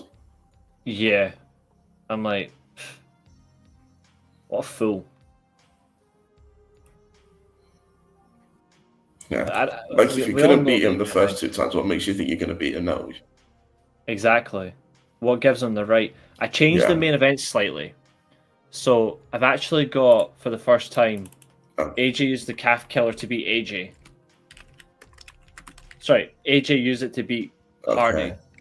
But Kurt Angle versus Bobby Roode is the control match.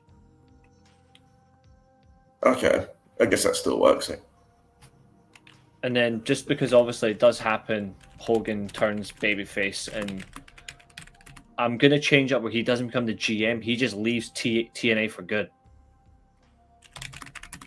So he just leaves at this point. That's it. And Sting becomes GM.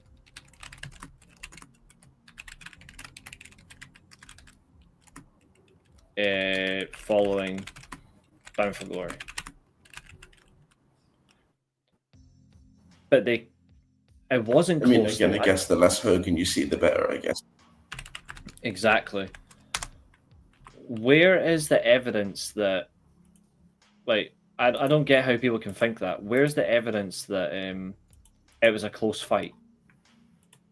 It wasn't close. Like, the way it goes, like, he got his legs clocked and his knees were buckled after a couple of punches. Like, Tyson Fury was lucky.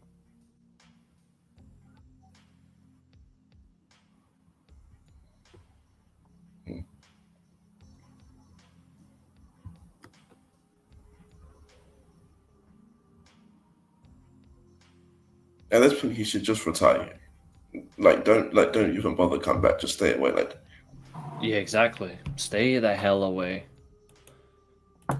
So those are obviously the main event, the main final pay-per-views, the big ones, which I think are incredible changes. You've got the main event that everyone actually would have wanted, and then you've got Kurt Angle as a top heel, establishing Bobby Roode as the next babyface. Anyway, but it doesn't last. Yeah. It was embarrassing. Jake Paul should not be allowed in boxing. Luke Littler's actually won 13-11 in his quarterfinal. Jesus Christ.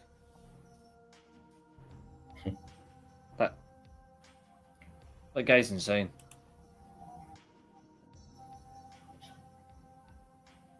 I like those two. Those were fun.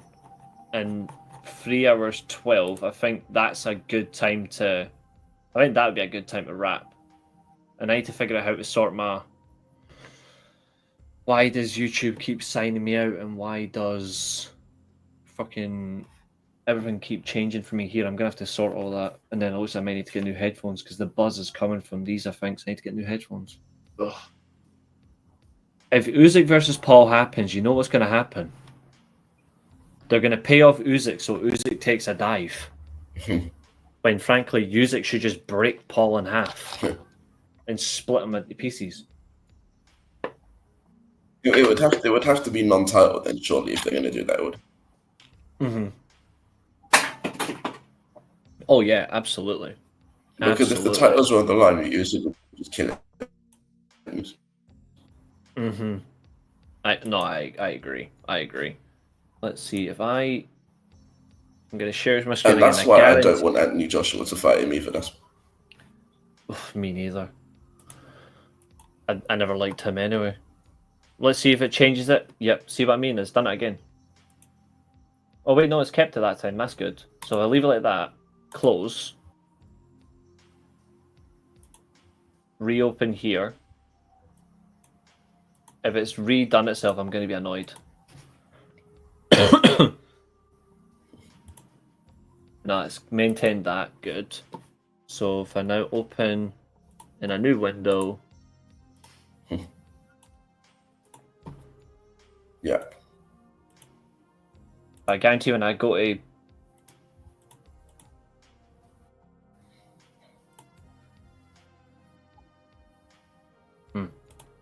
it'll probably when I turn my PC off and turn it back on, it'll change itself. But yeah, your first major hosting assignment successful. Why do I think Fury's overrated? I just don't. The way he fights, it's more of a showman than an actual boxer. You know, like that's not what I perceive as a boxer. And the fact that his record was good, but when you look at how he fights, it doesn't scream world champion to me. You know, I think he's rated by people in the right way, but I think he's more of a showman than a boxer. Yeah. And that's why I don't particularly care about him. But from you, boss, before we go, Erin, you want to say? Yeah, definitely.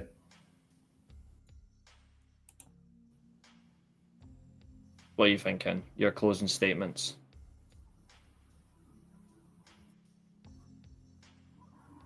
I agree pretty much everything. I feel like if Fury was to actually apply himself and be the boxer that he believes that he is, he would be a lot better than what he shows you. Absolutely. And amazing show from you as well, my friend. You did absolutely brilliant tonight. Yeah, I didn't know how to feel about going into it, but I feel like it went okay. But yeah. Do you want to do? Of course, it helps that there was some good wrestling to talk about. Yeah, exactly. Do you want to do it same way, two nights on the go, or do you want to do one of each? Yeah, 2 nights on the go. So that's next assignment Saturday. Much more. I'd say 2 nights on the go. I think that's a pretty good way to go about it, I think. Absolutely. So with that, our New Japan host signs off, and he will return on Saturday. Ladies and gentlemen, thank you for tuning in. Obviously, tomorrow is the Dynamite review. We'll see how that goes. But in the meantime, I just want to say thank you all. Please do like, share, and subscribe, and we shall see you tomorrow. Later, Take care, everybody. everyone.